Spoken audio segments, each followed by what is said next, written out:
Hey everybody. Hey, happy Saturday. Happy Saturday.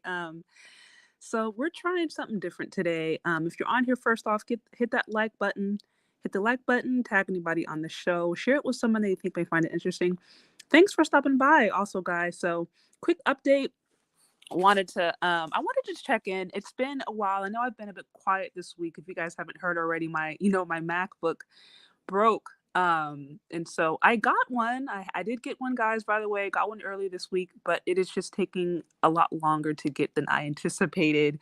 Even with express shipping, the ETA is November 22nd. So until then, I might be a little bit more quiet just because I just don't have my computer to do all the editing that I usually like to do. So right now I'm talking to you through my phone, trying to do this thing through my phone. So if it's kind of odd, bear with me. If you guys, if I sound a little different, bear with me. We're going to see how this live goes, because I don't want to wait all the way until the 22nd to check in with you guys. There's been a lot happening this week, and I mostly just wanted to hear your guys' thoughts just around this whole topic about what's going on politically and all that jazz. So that's why we're here.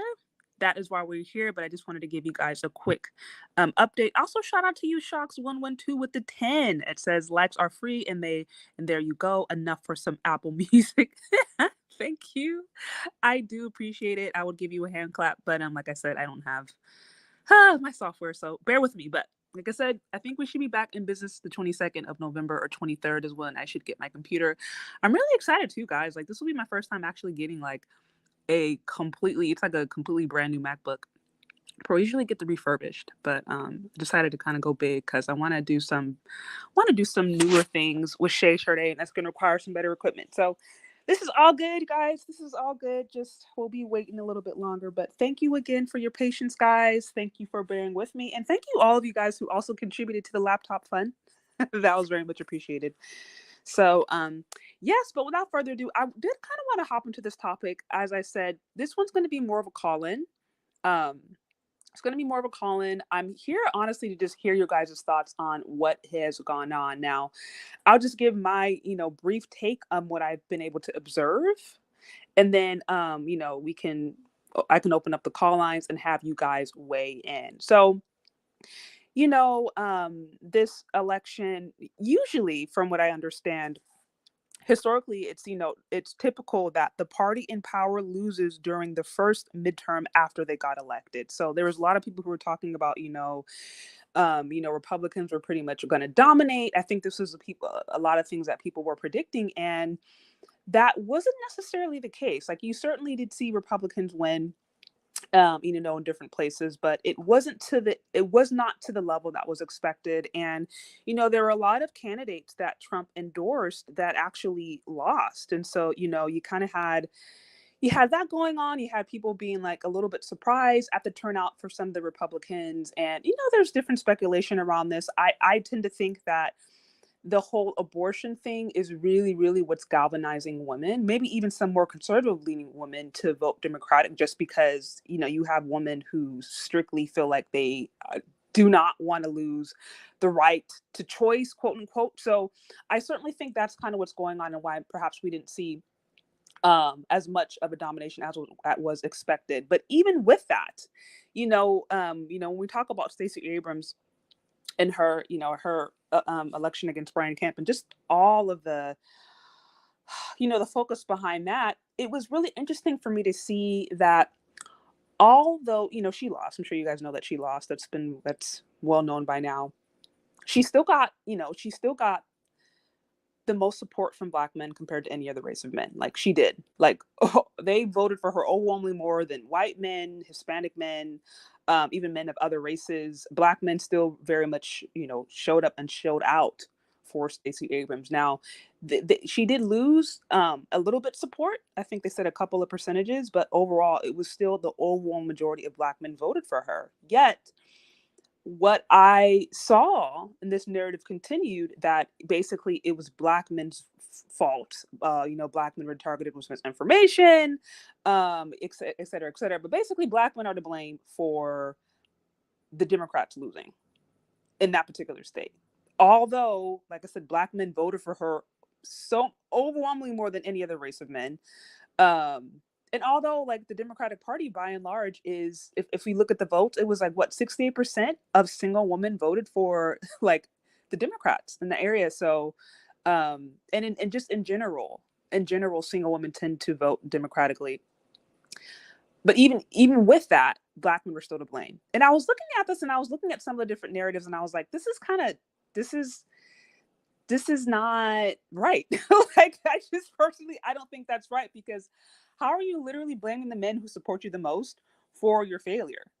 And like, no one's talking about, are we not talking about the white vote? Like, I don't even think she got 30% among men or women. Like, there was no white vote there. I mean, Hispanics, I think it was like 50%, but like, we're not even talking to any of the other groups of people who like didn't vote for you. Like, it's supposedly all Black men's fault, although they voted for you the most. So the reason I wanted to bring this up is because, my husband brought this to my attention maybe a couple of years ago, and he was just like, yeah, like usually anytime there's a political loss, it's Black men's fault. Like, it doesn't matter whether or not they're minority. It doesn't matter whether or not people are even trying to speak to them. Like, it doesn't matter. They're just always usually going to be the punching bag. And then if they win, then somehow it's because Black women showed up and show out. Like, this is somewhat of a consistent narrative. So he told me this, and I was like, I didn't really know how to take it. I had never really been aware, but it was very interesting for me to see this. And when I actually saw the percentages and how many percentages, especially in the Black community, that did support her, and how there was still very much this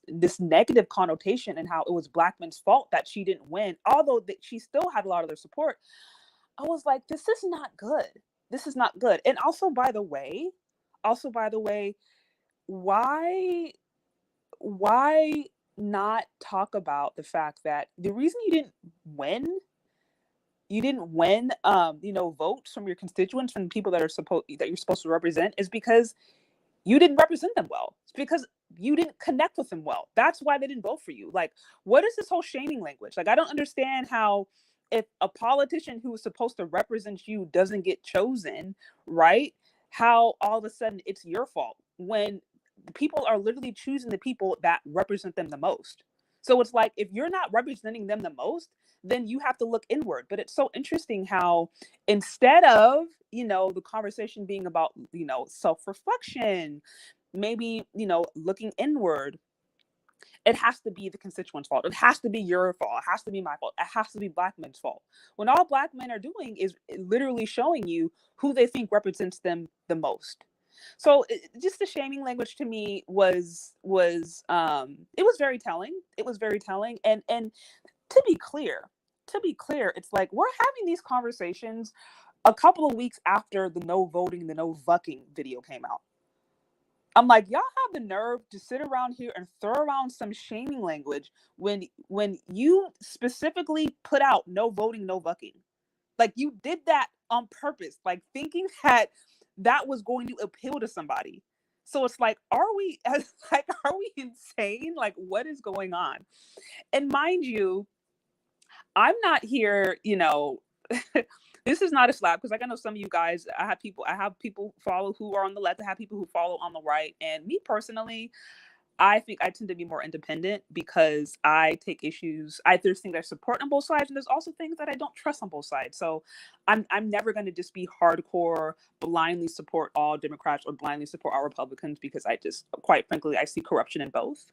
So, but with that said, I know people who were like Democrats, far left, and they're just like, this video is horrible. No voting, no booking is horrible. And also, by the way, like, the people in power right now are horrible. Like, it sucks. So it is rather complicated, but that's really what I wanted to talk about. I wanted to talk about how you have a party that literally speaks to single women. And we know this because single women, by and large, vote Democratic. We have a party that speaks to them and that has policies that are very much, in their favor. And yet somehow Black men get blamed when they don't win. They get blamed. Even when they support overwhelmingly, they get blamed. And I'm like, this is, I think, really is the issue. It's like, if there really is a desire to get more support, or to galvanize these men to get more of what they want, then you actually have to start listening to them, and shaming them with like the no voting, no bucking kind of things. That's not going to work.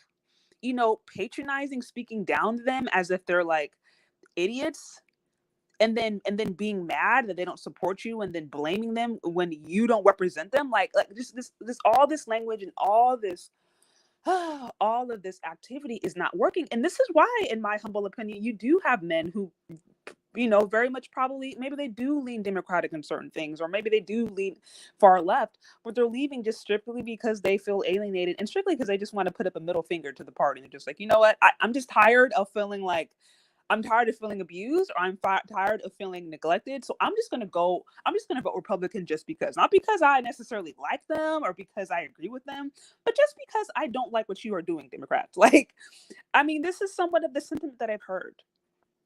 So, and yes, that I see it. Nothing was said to the Latinas or yes, in my bigger point, I said, we started this conversation with Black men supposedly were to blame. Specifically, if we look at the race I was going with, Stacey Abrams, they were to blame somehow, or there's narrative was out here that they were to blame for her loss, although they voted for her more than any other race of men. White folks weren't even in the conversation. Latinos weren't even in the other conversation. Other races weren't even in the conversation, although they voted for her the least. They voted for her the least. And yeah, I think the support went down a couple of percentages for Black men, but they still voted for her for like over 80%. So it's like, what are we even talking about? You know what I mean? So it's just, I think it's interesting. And this is why, I wanted to have this time to open up the call lines and hear from you guys, because as I mentioned before, I hear a lot of talking down to men, talking down to Black men, just talking down to people, but not really a lot of listening. So I just wanted to have a time to open up the call lines and hear what you guys have to say, and just to be clear, this is not a platform where I'm going to demonize you if you are Democratic. I'm going to demonize if you're Republican or anywhere in between. It's not about that. So I just want to make that clear. I know politics sometimes when you talk about it, people can get their feelings and people can start name calling, and this is not what this place is about. I simply want to hear how you guys are feeling, where you guys are at, because I recognize that people are all across the board. There's people who just don't even vote anymore because they feel like, what's even the point? You have people who are far, far, far left, middle left, far, far, far right, anywhere in between. And so we're all over the place. And I just want to make sure that, guys, wherever your position is, or wherever you are at, you know that you can be respected. Your voice can be respected here. So I just want to start off by saying that I'm not going to shame you. And this is not a place to be name calling if somebody is in a different political party or they think differently than you. Just want to make that be clear. So that's really what I wanted to talk about. Just hear you guys' thoughts, and then maybe, just kind of what do you think is going to be happening moving forward. It's going to be interesting to see with the presidential election coming up. That'll be quite interesting. What also, just total side note, guys, I know something that came out reported was that, single women tend to vote democratically. Married women tend to vote, they tend to vote more for the Republican Party. This is married women. And I don't know the exact breakdown by race, but I think in general, single women of all different races tend to vote democratically. Married women tend to vote, more in the Republican. And I wonder about why is that? Is it because of the influence of their men in their life? Is it because perhaps they're more aware? I think it was Mr. Obsidian who had made this astute observation in one of his lives a while back, that women, in his observation, women that he knew were politically astute or who just were smart in general or aware of some of these different things, tended to be connected to men or tended to be married. He kind of made that observation. Like, it's really only married women or older women you hear talking about politics or some of these different things. Younger women, they don't care. I don't remember what live he said that on, but it was one of those lives. And I have to say, if I'm being honest, in my own life, that has certainly been true. I didn't care one iota, one bit about politics before I met my husband. Like, I was just so completely illiterate and completely out of the game. And I hate to say it and admit it, but I'm just being honest, guys. My political education has largely come from my husband, and my understanding of things has largely come from my husband, because I simply just wasn't thinking about that kind of stuff. Like, I just wasn't. And I know that's not all women. I don't want to pretend like it was, but when I heard Obsidian say that, and he was like, yeah, only certain kind of women really are into politics, usually older women, married women. But these young gals or these young attractive women, they're not doing all that. They don't care. And I when he said that, I chuckled because I just knew that was true in my life.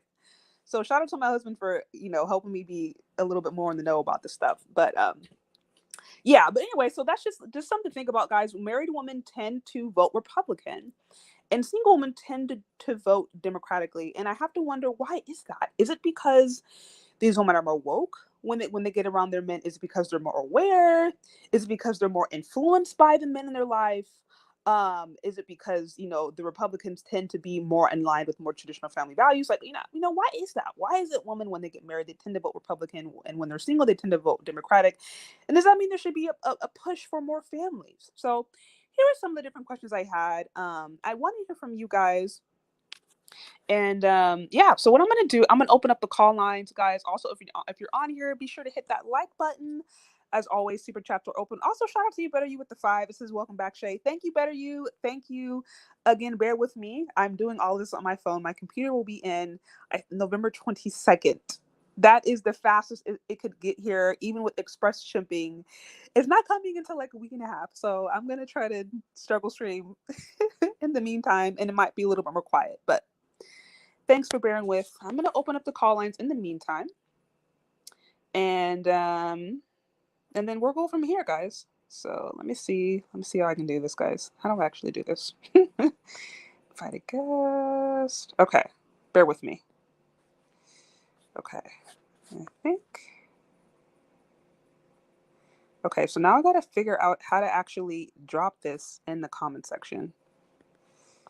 Let's see. How do I do this?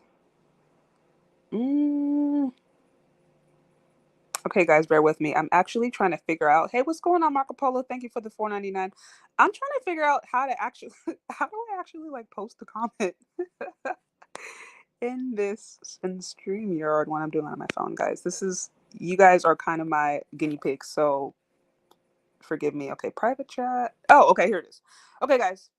All right, so I've kind of been on a little bit of a rant, but I wanted this time really to be for you guys to tell me your thoughts. We talked about a few different things. We talked about how Black men were blamed for the loss, specifically of Stacey Abrams, although they voted for her more than any other race of men. And this is somewhat of a consistent theme, just, blame Black men.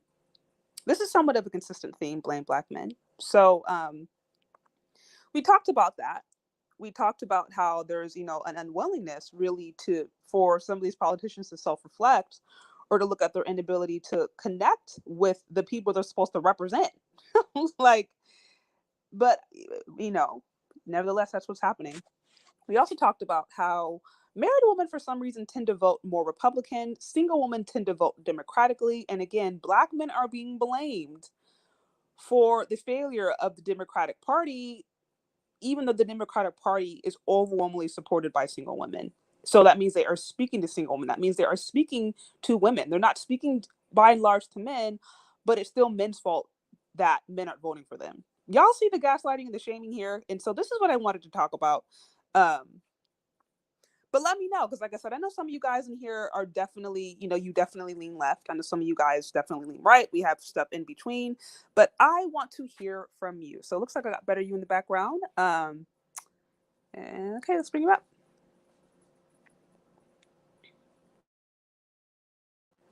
Hey, what's going on? Wait, you there?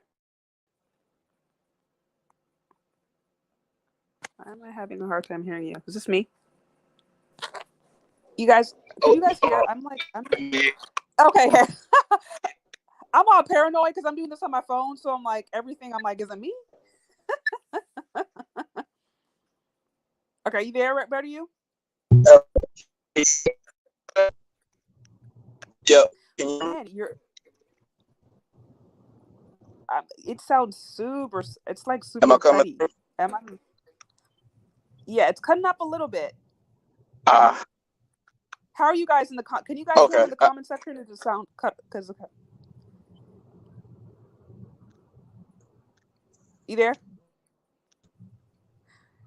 Okay, if you want, how about, okay, let me drop you in the back you. I'm gonna drop you in the back, and then maybe I'll bring you back and see if that helps. Yeah, let's try that, guys. Again, if you guys have if you have any thoughts you want to share in the meantime, let me try this. Guys, if you have any thoughts you want to share in the meantime, feel free to call in. I wanted this to be a time where you guys could voice your opinion. Again, respectfully, voice your opinion and not have anybody calling you no kinds of names, all kinds of simps or misogynist or whatever in the comments because of your position. We're not doing that. I just want to hear your guys' thoughts on not only what happened in this recent election, but just what you think is going on in general. Okay, so let me add him back and see. Hey, let's try this again. Okay, better you there?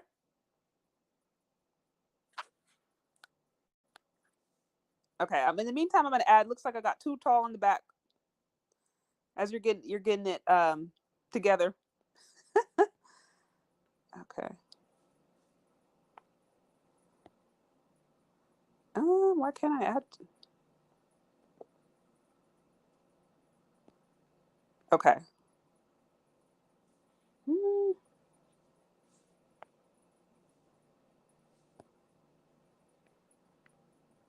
Okay, guys, bear with me. It looks like we're all on a bit of a struggle stream, but we're gonna get it together. I promise.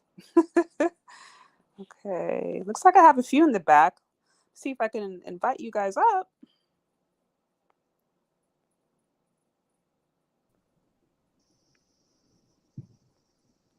Okay. Hello? Hey, what's going on? Okay, real quick. I see somebody in the back too tall. I see you in the back, but for some reason I'm not able to add you.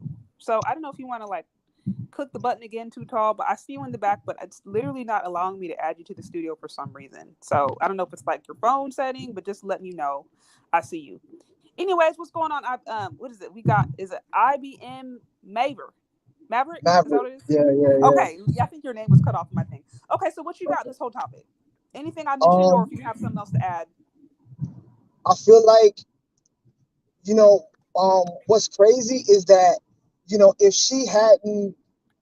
if you really look at it, the negative obsession that they have with black men is what actually did them in. She could have actually not paid any attention to black men and put forth a positive, affirmative, policy type plan and aimed it at the white audience, at the Hispanics or the Asians, and increased her votes in those categories, completely ignoring the black male vote, and she actually might have won. But because they are so this feminist like propaganda of, they're so dipped and dyed and baptized in this idea that first and foremost we must prove and make it clear that these men are the root of all evil, that they destroy themselves. They destroy themselves. Yeah, no, I guess that's interesting. I never thought of it. You're saying if she had made an attempt to try to appeal to the audiences that she wasn't appealing to, the white vote, Hispanics, some of these other races, if she had made a more targeted approach towards them and not even addressed black men, she probably still would have gotten black men's vote, and she would have maybe even gotten some of their vote too, and that may have helped her strategy. Exactly. Very interesting. Very interesting.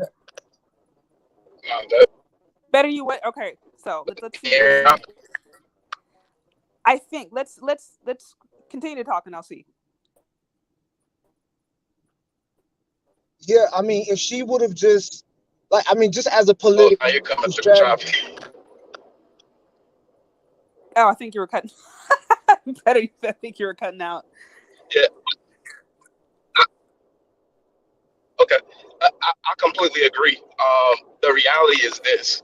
I live in Georgia, so there's some additional context. But the reality is this: like she slipped about 8 points with black men, and if you do the math, that doesn't put her over the top. The reality is she underperformed with white working class voters, and you see it in the exit polling data. 22% for white men, 23% for white women. And Very you poor. have to, especially when you're running in the South, you have to put together a message that's going to resonate with working class people that transcends racial lines. And the reality of it is this: they were a couple things in her platform that she could have really hammered on that would have got folks on board. But the reality is this: every time I turned on the news and saw Stacey Abrams, she was basically saying, "Y'all black men too dumb to vote for me." Like, there was nobody that doesn't know Bernie Sanders is for Medicare for all, but there are a ton of people who in Georgia who don't know Stacey Abrams is for expanding Medicaid and taking the Medicaid expansion of the Affordable Care Act. There are a ton of people who don't even know that, and that is something that would instantly, I believe it's like 750,000 people would instantly gain health insurance coverage through that act alone. But you're not hammering your message home. All you're doing is talking about how these people aren't voting for me in the numbers that they want. And there's a certain entitlement that comes across with it. As a public servant, you ain't entitled to nobody's vote. It is an honor and a privilege to serve your people. And that is something that I felt turned off a lot of people from this, just between the last time and this time. And I actually have spoken with her at a couple of campaign events she's done in Augusta. In a small setting, Okay. Stacey is very likable. She comes across very personable, but I don't know what happened in those 4 years. But observing her from the media, she came across very, very condescending. It really turned a lot of folks off. And bottom line is, she ran a horrible campaign and she underperformed. Yeah. Right, and that's what I'm saying. And why not? Again, I think perception, self-reflection, because it's like, how is it your fault or black men's fault that you didn't represent black men well? Like, wouldn't that be okay? You can go back and say, okay, how was I not able to appeal to these people who are supposed to vote me in? Like, why not do that? But at that course, I know obviously she's being funded by people and they're essentially somewhat controlling her message, and maybe she doesn't want to piss off the donors. But that would be, I think, more honest. And this is the thing too. Honestly, Kemp, there were two factors going against her that weren't the last time. Kemp is the incumbent now. And Kemp, honestly, it hasn't been a bad time for the last 4 years in Georgia. Just being honest. Whether you're red, whether you're blue, yeah, there are a lot of things you may not necessarily agree with, but check's looking right. The paycheck's looking right when he slashed those taxes. But the thing of it is, when he did like a 12 stop campaign event, speaking directly to black men, speaking with elements of his campaign that would appeal, speaking about small business creation, speaking about lowering taxes, speaking about grants and startup.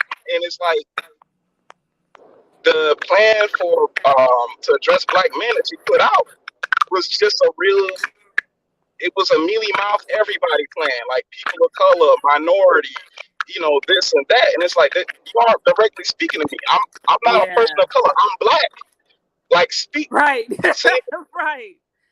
Like, and honestly, it was the same thing with Raphael Warnock, because there were a ton of campaign events where he would not say black. And I really do feel that that's one of the things that hurt him and kept him from getting over the top and had to run into a runoff.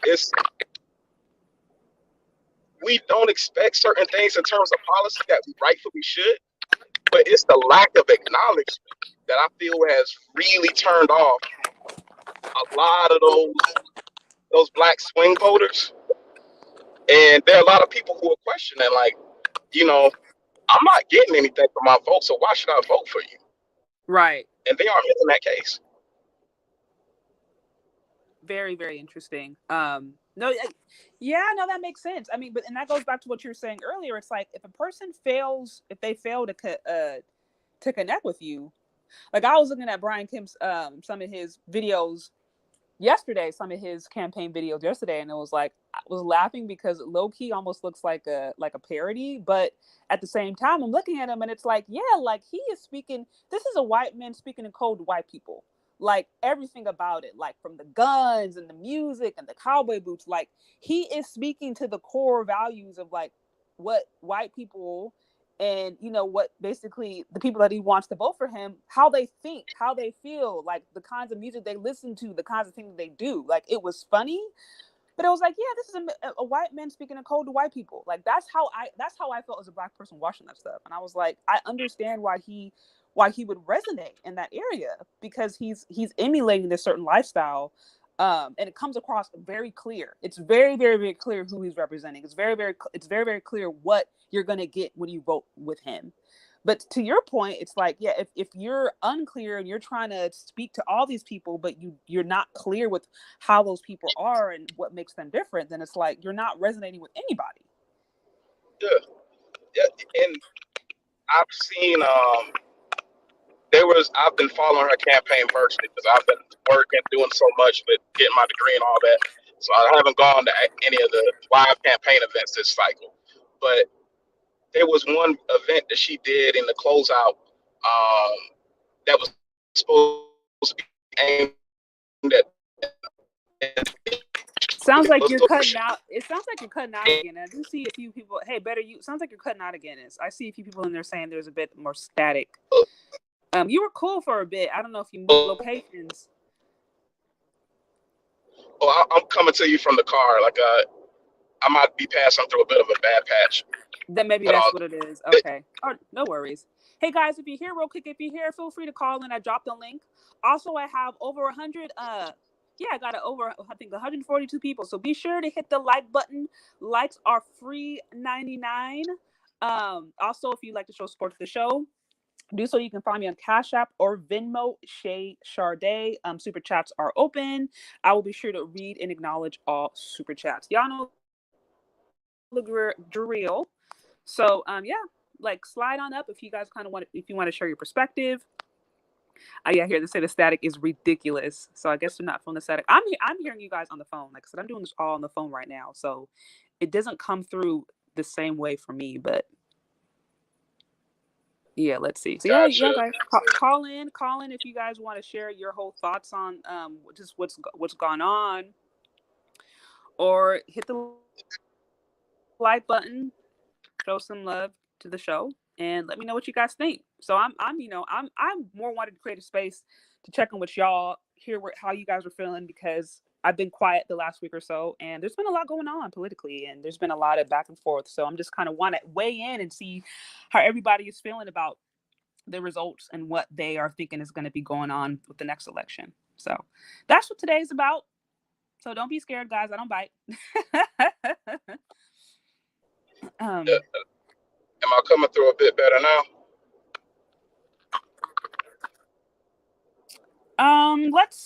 Let's see. Okay. Okay, yeah, continue to talk. I think I got another one back. Continue to talk and we'll see how it goes. What's going on, Emmanuel? Hey, what's going on? Can you hear me? Yes, sir. Yeah, Yeah, when it comes down to Stacey Abrams, not to make it sound like we bashing her, it's systemic of the entire Democrat Party. And it doesn't mean for Republicans too, but since Black Americans, especially non-immigrant Black Americans specifically, have been loyal to the Democrats, you think they would do more for our community, but it's the exact opposite. It's always the same nonsense every year. When it comes to the Black community, they get up there, they do some stupid dance or start talking in, stereotypical Black slang, or, like no vote, no VUCKING. It's insulting. And Stacey Abrams did the same thing, but she's going to get in front and talk to the Hispanic Latino community and talking about amnesty for illegal aliens, for people who shouldn't even be in this country and can't even legally vote. It's absolutely, part of this is there's no other way to put it. It's absolutely retarded.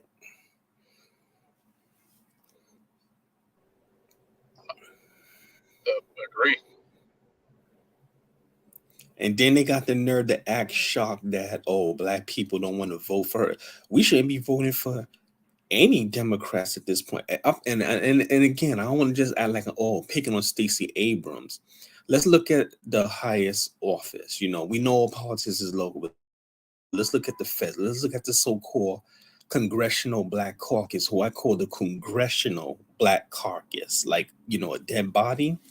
First of all, half of them are not even, you know, I know some people, this is a very touchy subject, but, you know, we got to keep it real. Half of them are not even Black Americans in the sense they're U.S. slavery descendants. They're either Black immigrants or first generation Black Americans. So they may be Black, but the way they look at race and this country is, oh, we don't know what you Black Americans are talking about. There's no problem with race, blah, blah, blah. Y'all complain. You just got to pull yourselves up by the bootstraps. They don't get it until a Bolton Jean happens and he gets killed in his apartment, or that Nigerian gets stabbed up by his OnlyFans girlfriend. They turn to the Black community crying, oh, we can't believe this happened. Y'all gotta come, brothers and sisters. We need your help. You gotta support us. Then they suddenly get it. Oh, it's lots of static.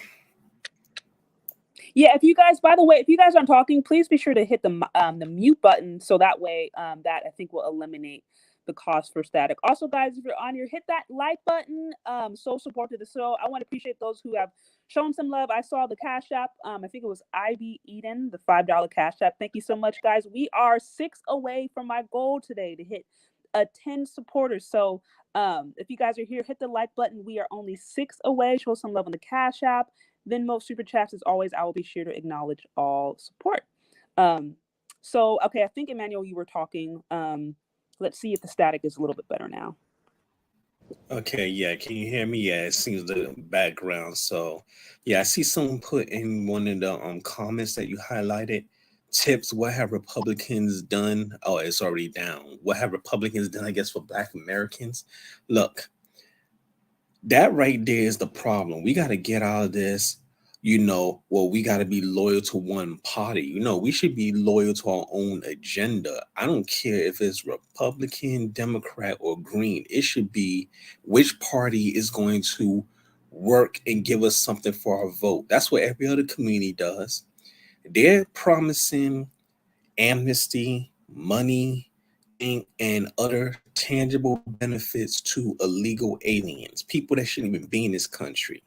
But they're telling us but the same Democrats are telling us it's our duty to vote for them as if they own our vote. Does not anyone see that there's something very wrong with that scenario right there?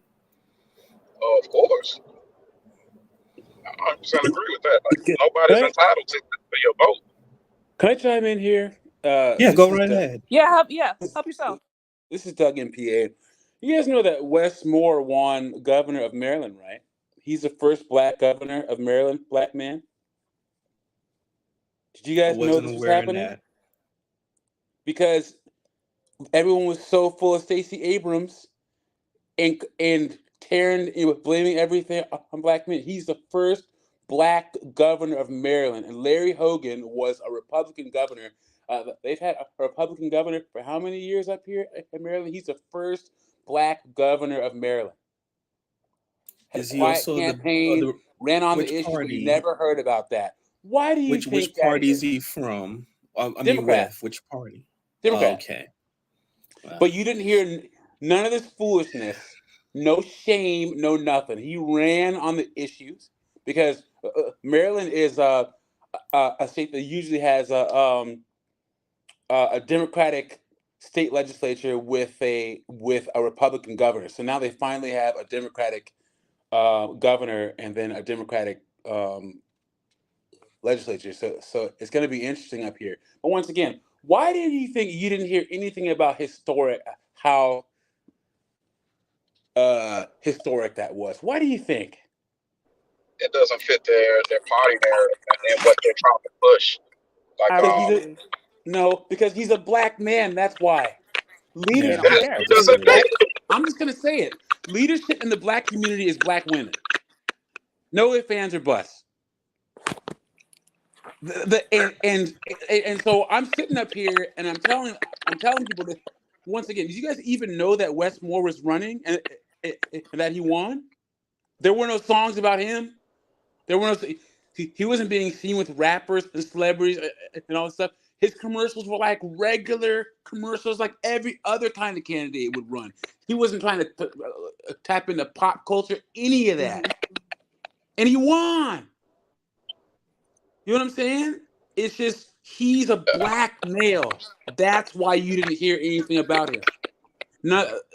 That's number one. Number two, I live outside of DC in Maryland now, but I lived in Central Pennsylvania in 2012 when Obama was running against Mitt Romney. Okay. And Central Pennsylvania is a very white, very conservative area. And I worked at the place I worked, I mean, they're nice people that just get conservative. All the reasons why a lot of the white people that didn't want to vote for Obama were purely emotional. And they were honest about it. I just don't like I just don't think he's going to represent me. Obama, not to cut you off, brother, but Obama is not one we should be bragging about. I'm not talking about.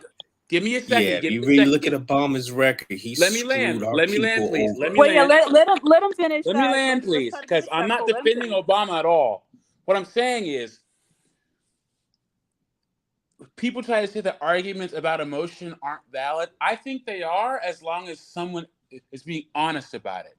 If you just don't like someone, if you don't like their face, like freaking Mitt Romney, I had a lot of experiences with like LDS and Mormons growing up, and I thought it was going to be, if the Mormon church would have had a president in the White House, that would have been the scariest thing ever. If you know anything about LDS and Mormons, you would have been like, the worst thing that could have happened was a Mormon in the White House. And that was enough for me.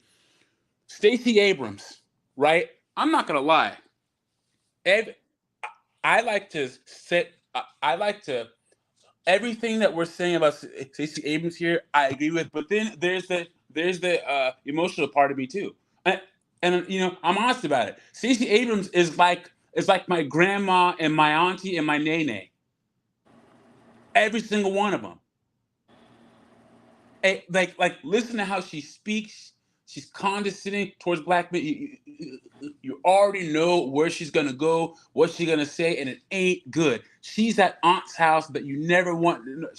She's that aunt that you never want to come to Thanksgiving dinner because she's gonna be causing a ruckus.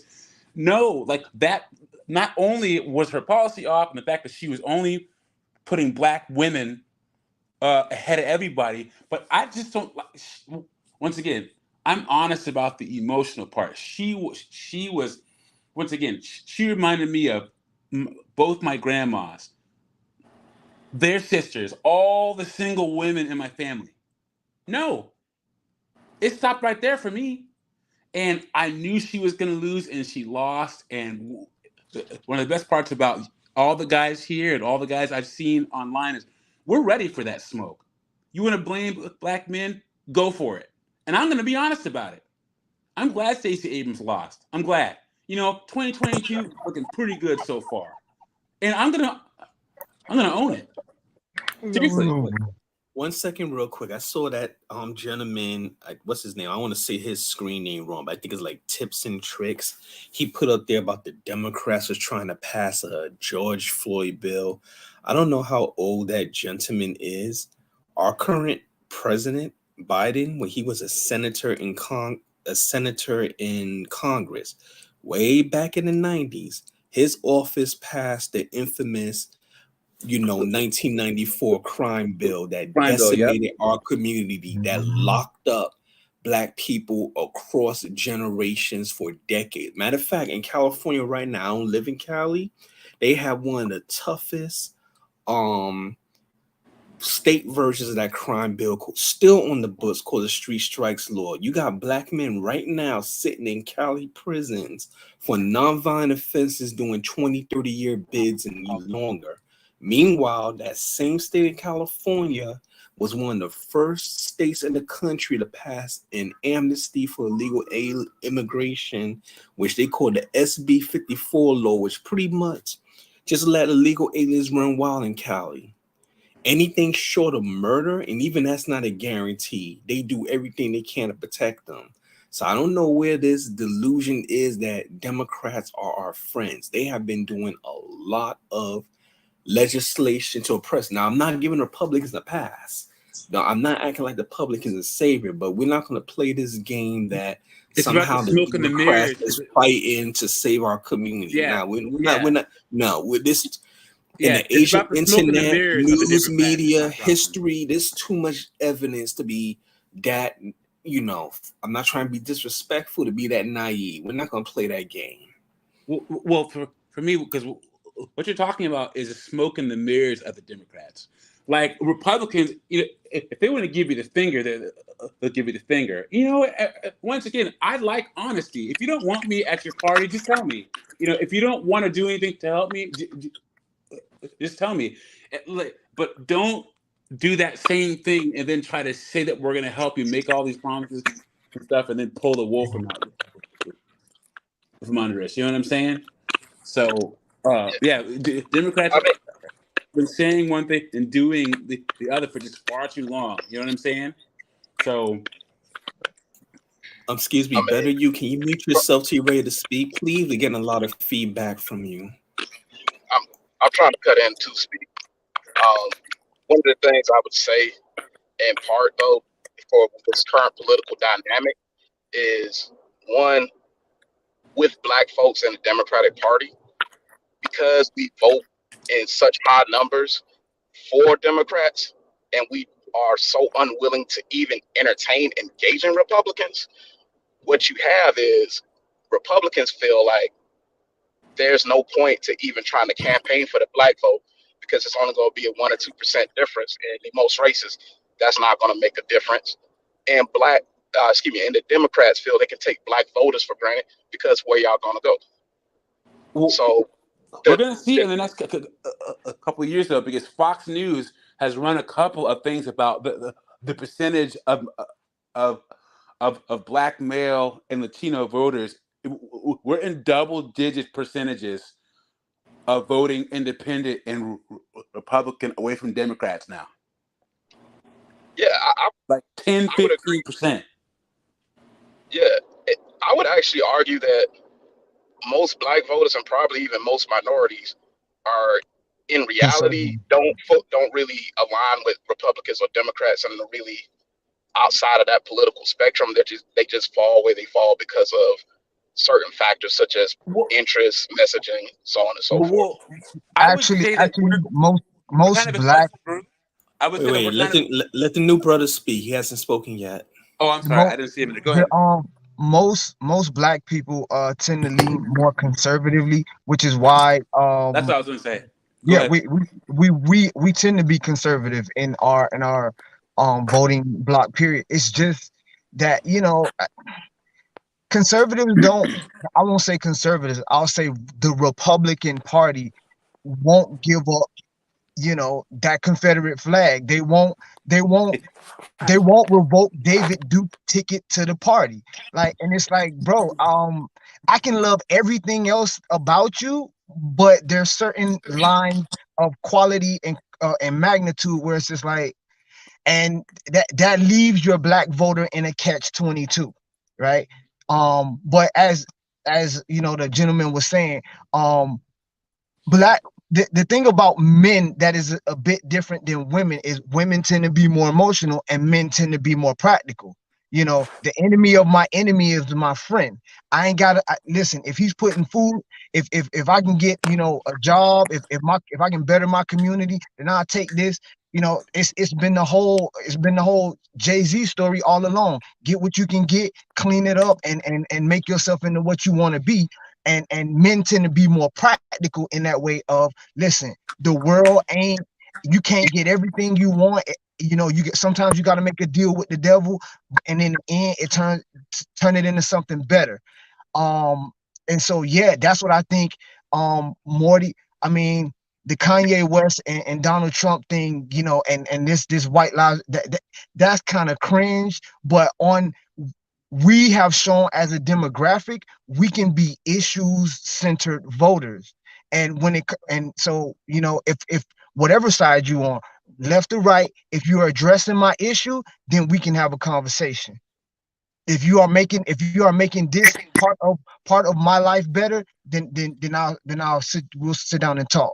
You know, and if that's what it has to be, if it has to be an issue by issue thing, who we vote for, left, right, policy, this, that, and the third, then that's what it'll be. And black men, as the gentleman said, black and Latino men are gonna, because we can't continue to be on this, you know, as the gentleman was saying, you can't come to my hood every 4 years, do a little dance, have some chicken, play the saxophone. All of these type of gimmicks don't move the needle for my community. We are still at the bottom of every socioeconomic indicator, and we as black men are demanding more control over the destiny of our community. We're not asking no more. We're not asking. So that's my piece. Yeah, I wonder how we get around, because we elect people into positions of power that are supposed to show our interests. I think that the biggest problem with the Republican Party is, just like he said, on a local level, you'll meet lots of conservatives and Republicans that are nice, well-meaning people. But the people they elect that are supposed to represent you in government, or you see them on TV, and there's some of the craziest people you're ever going to meet in your life. You're like, how is there such a disconnect? My neighbor's a cool guy. You know, my coworkers are all Republican and cool, but then the state senator or the congressperson is this right-wing, crazy, racist person where you look back through their Twitter timeline. I think that's one of the biggest problems, because once again, like the guy said, black people, especially black men, I think that's the Republicans and the Democrats. Juxtaposition where we're conservative, but then we want to be inclusive, especially black women. Black women are the most try to be the most inclusive, but they're so hard-headed and loud and crazy, stuff like that. But it's like we're socially and financially conservative, but then we don't want to be racist, we don't want to be sexist, which opens us up to all the, I think it's this whole inclusivity thing and not closing the wagons and just focusing on our issues, how we keep getting had by the Democrats. Hey, can I speak here? Well, I think it's two things. You have small C conservatism and big C conservatism.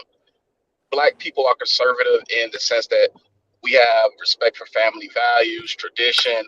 We want to basically preserve certain societal norms, whereas the conservatism that a lot of those politicians that you speak of is one basically that's crony capitalism of slashing, cutting taxes for business, basically upward transfer of wealth from the bottom up to the top and concentrating it and gating it off. So those are two different things in my opinion. Yeah, I'd agree with that. Hey, can I chime in? Yeah. All right, cool. Thank you. All right, so I'm just coming into the forum.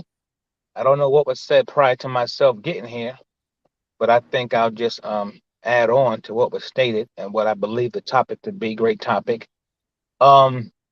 We are now at the cusp of a new era of time, in particular for African American black men in the United States of America. And this particular cusp is in our favor. It's been a long time since we've had some positive attention shed on our concerns and things that are of our interest. What just happened with the sister in Georgia, Stacey Abrams, it is a telltale sign of what is yet to come, politically speaking, in North America. And what the signs are telling is that for the first time since probably 1865, the black men are now really taking the mantle, and that they are no longer being controlled by what they will call Big Mama or the white Democratic Party. Stacey Abrams losing this election has got the Democratic Party in the United States tremoring right now, because everyone is concerned with you. Everyone wants to know what you're thinking, what you're feeling, how you're going to move forward in the future for various upcoming elections, whether midterms or national. And now is the best time. We know we can't trust either party. That's been proven. However, these are the two parties at hand that we have to select from in the country. So if, just give it a thought, if the majority of brothers went to the Republican Party, as Ice Cube did when Joe Biden and so Trump was having their contest, and Ice Cube went to the Democratic Party. He had an agenda. He wanted to talk to them. And they said, well, we'll talk to you only after the election. He went to the Republican Party, and they said, sure, we can talk right now. You see, brother, the point that I'm trying to make is that even with all what we perceive about the Republican Party, if we went in that direction right now and said, look, listen, y'all ain't had the black vote since 1865. Do y'all want the black vote again?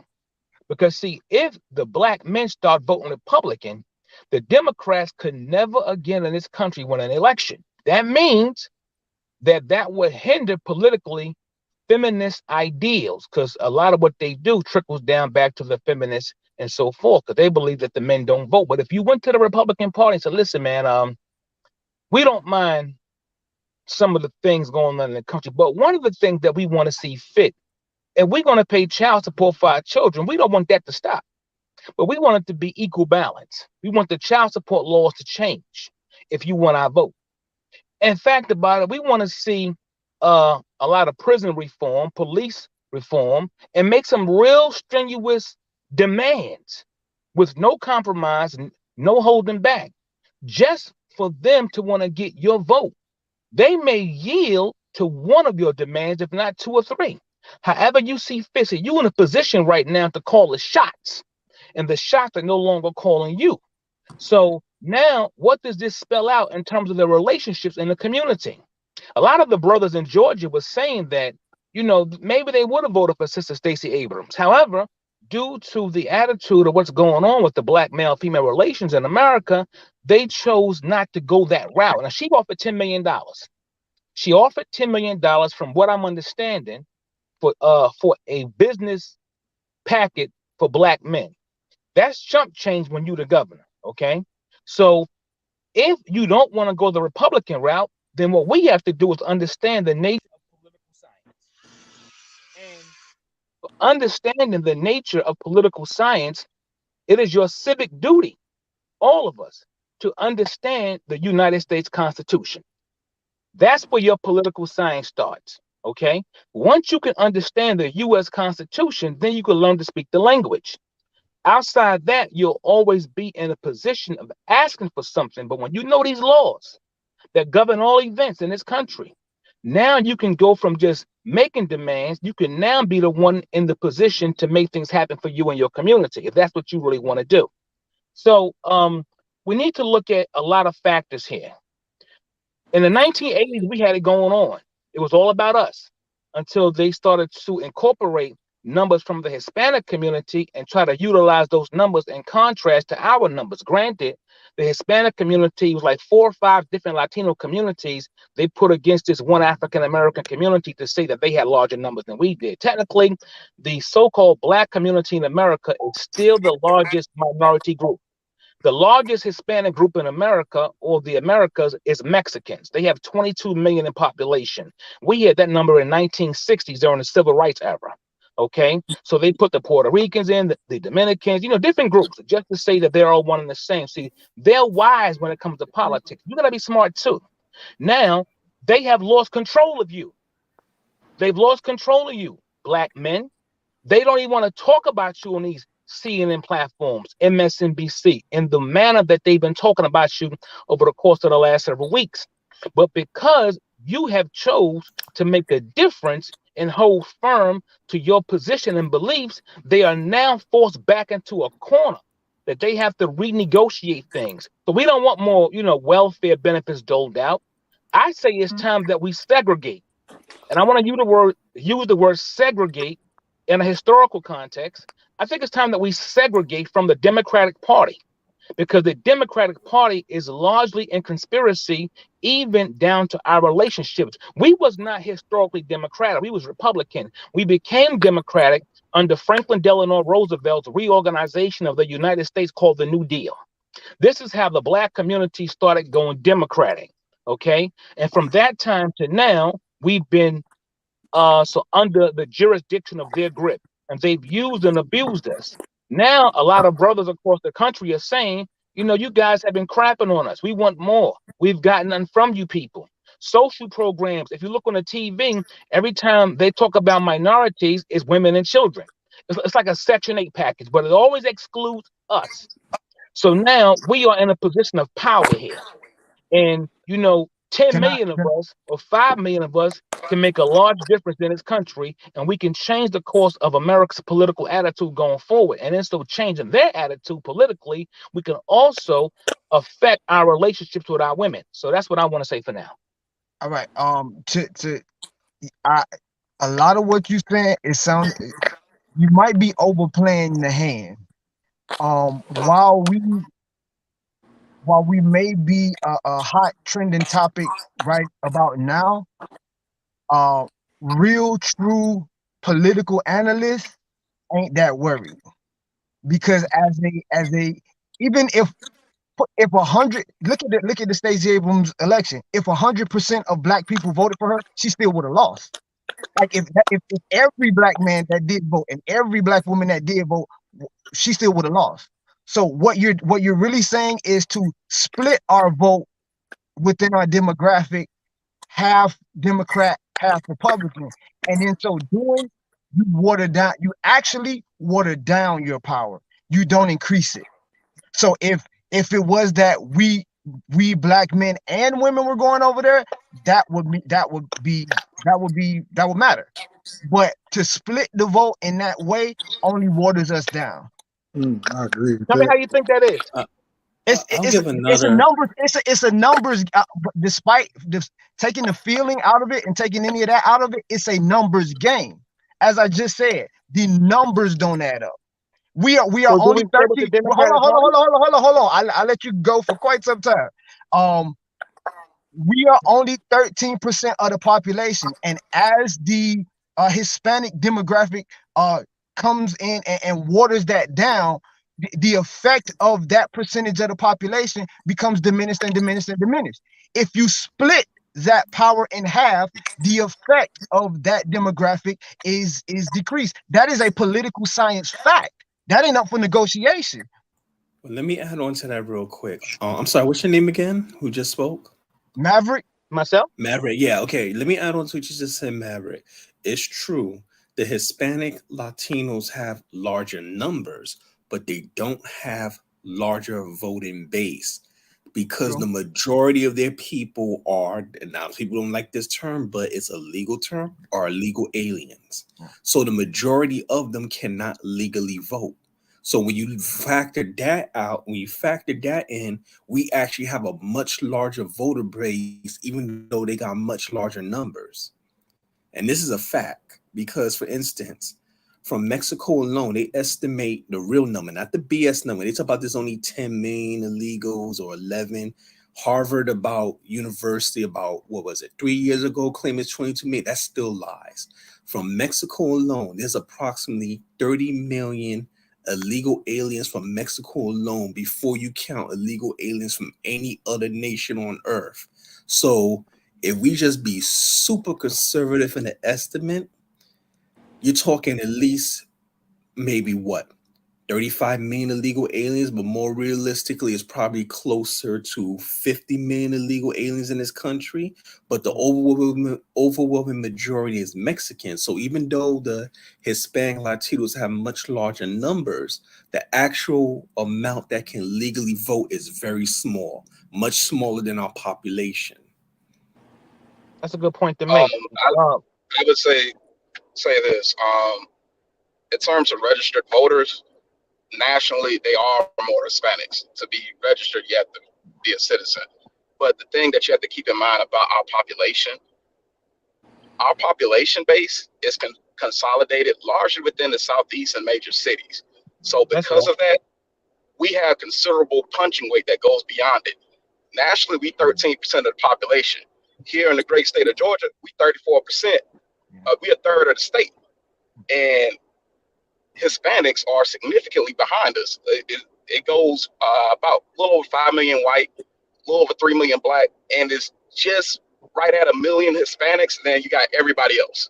So if you go to North Carolina, Virginia, South Carolina, Alabama, Mississippi, like you have similar breakouts, give or take a few percentages. Like we are heavily concentrated there. So one of my thoughts has always been that we need a regional party, one that represents our interests and that acts as somewhat of a sub-party within the Democratic or Republican system. Because one of the things that I noticed, especially when traveling this past week, I was in New York, like their local races, they have dozens and dozens of parties that represent niche interests that may be very broad or maybe just super niche. Like there's a rent party there, and those party candidates, when they run in elections, they all roll up and end up running as a Democrat once they get through with their primaries. And that's one thing I think that we as a collective maybe need to start examining, because the Democratic Party's interests and our interests are diametrically opposed to each other. So for us to fold in with the Democrats, I mean, honestly, same thing with the Republicans. In a lot of ways, we might get a couple things that benefit us, but the overwhelming majority is going to be things to our detriment. I mean, well, the best solution then would just simply be to abstain. That's the most powerful thing we can do, is let them lose seats. Because look, like I kind of disagree with Hispanics having more registered voters than us. I would like to see that information. But getting back to the point, we are the most loyal base to the Democrats. If black people don't vote for the Democrats, they will lose seats nationwide, especially at the federal level. If we don't have to say, oh, we go vote for Republican, we just simply abstain and let them lose office seats. And then that will force the Democrats to finally acknowledge, okay, they can play all this rainbow politics, minority coalition nonsense all they want, but the people that's voted for them, the most loyal is black people. And if we don't vote for them, they will lose seats. They need to see that, and they need to experience it. That's what I was saying. That for 1, 2, it may take more than 2. It may take 3 election cycles. Eventually, that's right. Even if they don't want to admit to it, they'll be forced to, okay, we got to deal with the black community. Then they'll be coming to us. What do y'all want? Instead of the nonsense. Hey, brother, that's what I was saying. With the buck dancing and trying to talk slang and, no vote, no VUCKING, all that will go out the window. Now they'll be forced to respectfully say, okay, we need your support. What do you want? And then whether it be Ice Cube, community groups, we come together and we say, well, this is what we want. You need to guarantee you're going to do 1, 2, 3, 4, 5, ABC, and then we could get something going. And I don't want to hog the time because I know everyone wants to speak, but I'll say this one point.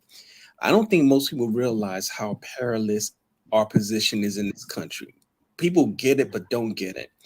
There was an article in The Guardian published about 5 or 6 years ago that states that the median black wealth in the United States of America would be at 0 by 2053. It's probably pushed up. Yeah. So think about that. The average wealth for all black people, that means we factor in everyone. That's from poor, working class, middle class. That includes even rappers and athletes. But when you factor in and average it out, it's going to be 0. Think about what that really means. Well, you know something, brother? I want to talk about that article that you read, because I read the same article. We are currently at $1.3 trillion in the African-American community in the States.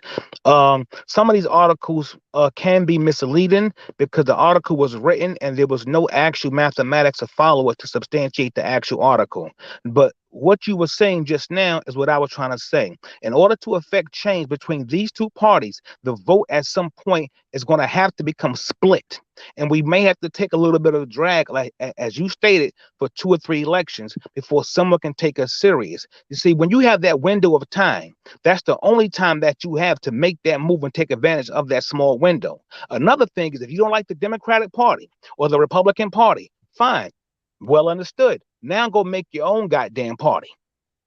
And don't worry about who's gonna give you something. Get up off there with your black ass and go make your own goddamn party. And that's how we gonna end in saying, hey, last call for alcohol. Because the truth of the matter is, as long as we still going to them, we're gonna always come up somewhere on the short end of the stick. Because these people, nobody wants to see a quote unquote brother eat. Nobody wants to see a brother stand tall and look good. So I don't care what the politics are, they're going to always fashion it at some point where they come out more so on top and we at the bottom. So if you want to affect change politically for you and your community in these states, go make your own damn party. Let's start with that conversation, because that's the real talk that we should be having tonight. The hell with these crackers. Check.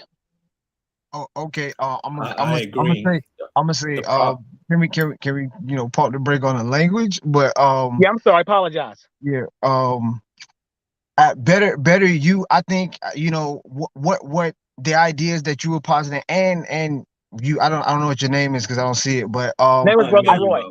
Yeah, Brother Roy. I think the two ideas are kind of similar, and they kind of speak to a different sort of politic that we need to have. And if we look at communities that have by and large accelerated past us, not talking about the Mexican community, I'm looking at the Korean, the East Asian communities, like they for the longest time weren't even that active, and to this day, like there are very few Asians who look to go into political office, because it's not culturally, it's not looked at as this big thing to do. But they aren't when they do act, they aren't the only rub I would have against splitting the vote is, as I said, when you split the vote, you split the power. But they don't tend to be loyal to a particular party or anything like that. They are issue voters. Here is my issue. The schools in my community, the best schools in my community got shut down. My kids can't go to the other school over here. What are you going to do about that? Oh, you can play saxophone. I don't care. They're like, this is my issue. Until you do something about this, I don't want to hear what you got to say. Right. And so the whole direction of this argument, it has been like, how do we get the Republicans to do what we want? How do we get the Democrats to do what we want? Like, we need to be more focused. If we are more focused on our issues as they are, I mean, they're generally called the model minority anyway. So what they do to affect positive change in their community is focus on the issues that would make their communities better. And they get together and say, okay, we all on board? We need better schools. Okay, let's do that.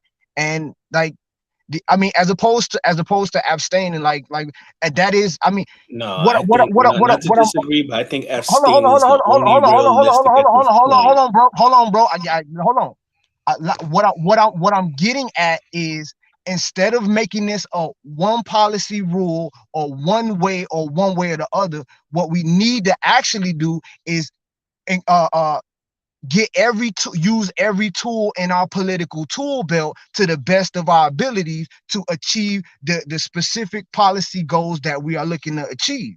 And that would be the better way to go, as opposed to saying, oh, I only shop at Meijer. Well, I mean, if Meijer decide they don't sell what you're selling, then, oh, I only shop at Kroger. Well, I mean, listen, how about you go to the store that has the particular thing you're looking. Listen, Kroger got a pumpkin spice for X amount of dollars. Kroger got it for less. Well, are you going to be brand loyal? Are you going to be store loyal? Or are you going to go to the place that gives you what you want for the best value? That's what we need to be. We need to use all. We need to use slightly different. Here's the problem. Like someone said earlier, the Republicans don't, as far as Republicans are concerned, they don't waste their time on black voters because we're so loyal to the Democrats. And the Democrats take the black vote for granted. They think they own it.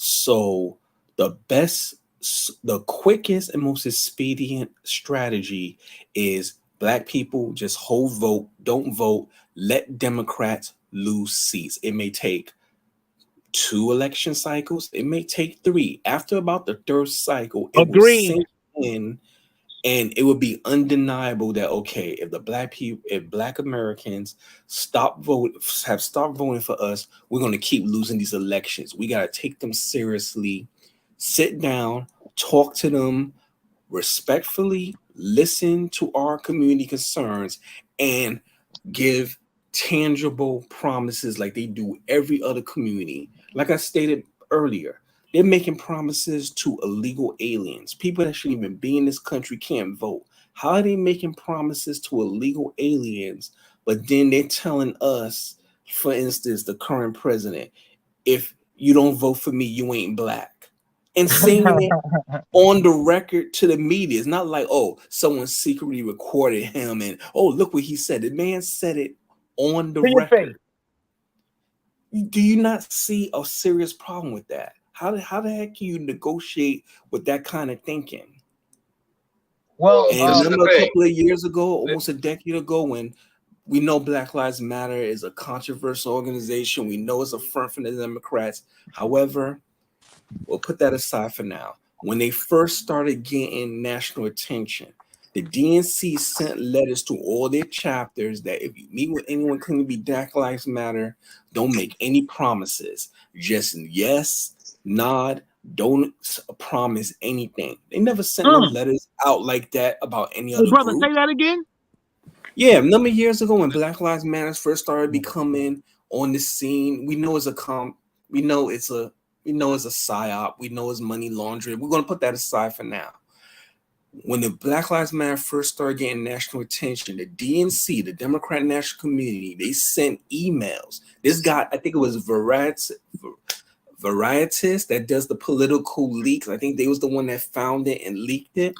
They sent emails to their national chapters all throughout the country that if you meet with Black Lives Matter, now take Black Lives Matter, just use that as a stand-in for Black people, period. Don't promise them anything. Listen to them, nod your head, but don't make any promises. Well, that's not just how they treat Black Lives Matter. That's how they treat the Black community, period. That's how they always treat us. So how you going to negotiate with that? Listen, life isn't fair. Vladimir Putin isn't nice, but Biden has... Hold on. I'm speaking. I'll let you speak like I'm going to speak. Okay. Life isn't fair. Like Vladimir Putin isn't nice. Like, but we to make this thing work, you got to sit down and talk to people who you don't like. What you're talking about is, how you're going to tell somebody who's voted for a person in their own community, who's doing good in their community, that you're going to tell me that I can't vote for that person just because they're you're not going to get that in mass. You're not going to get that in numbers that are going to sway anything. So are you going to? That's not true. That is absolutely true. Hold on, bro. I'm talking, bro. I let you speak. Like pump the brakes. So, like I said, you're not gonna get that in mass and in numbers that are gonna affect change. What you're gonna do is lose a couple elections. They're gonna get their people in positions to. We already see this right now. This is the worry. This was the worry about this election and the 2024 election, because so many Trump deniers were already saying if they got in the power, they weren't gonna accept anything less than their side winning. So this idea that we can take a couple L's and figure it out on the back end, that's an idea.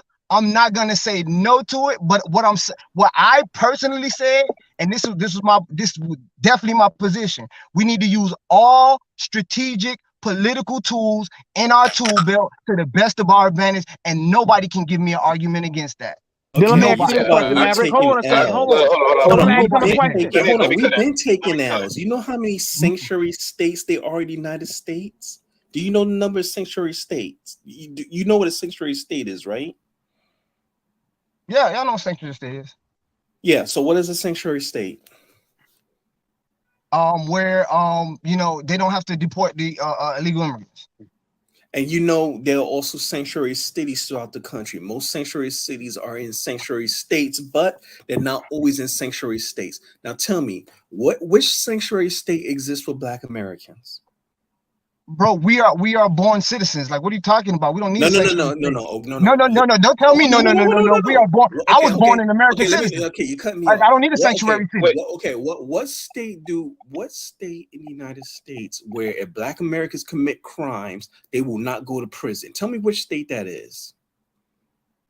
Well, if anybody, you make like bro, nah. No, bro, nah. no. Like what you running down some absurdities. You trying to paint. It's not absurd. You trying to paint. No, absurd. Yes, you are. You are completely going down absurdity. You trying to paint. Hold on. In California right now, you are trying. Why we arguing, Maverick? Calm down, fam. Listen, because I was speaking and my man continue trying to talk over me and he's talking absurdities. What you talking about? No. What he trying to Calm do? Your ego down, fam. Okay, no, this ain't about ego. The man right here is trying to paint sanctuary cities as the Mexican. You are doing the same thing the conservatives do. The Mexicans running amok. They raping children and doing like don't. Yes, it is a complex. If you're gonna state the policy in specific where it is, then do that. But don't sit up there and paint. Don't paint this whole thing with a broad brush, bro. I don't do that. It's a fact. Don't paint it with a broad brush, bro. You may not like it, but that's a fact. Let's see what my man got to say. Better you? Well, this is my appreciate it, bro. Like this is my pushback to the whole abstaining thing. First thing, if you sit out 2-3 election cycles, this is what's gonna happen. The whole electoral strategy is gonna change, and it's gonna change in a manner that completely cuts you out. Abstaining is something that has to be done as a strategic play. And what I was saying earlier about a sub-party, that is the route to changing one of the political parties that has been done time and time again. We saw it most recently with the Tea Party. You saw it before that with the Dixiecrats. You saw it before that with the Bull Moose Party. You saw that before that with the Progressives. So each and every time there is a subsect of a party that has great enthusiasm and the will to make political change and to take prisoners, the main party adopts some of those key points, and you see the whole party apparatus change and what they stand for change. Tell me, how did voting for the Democrats, let's just take the last presidential election. I'm not getting into whether it was stolen or not.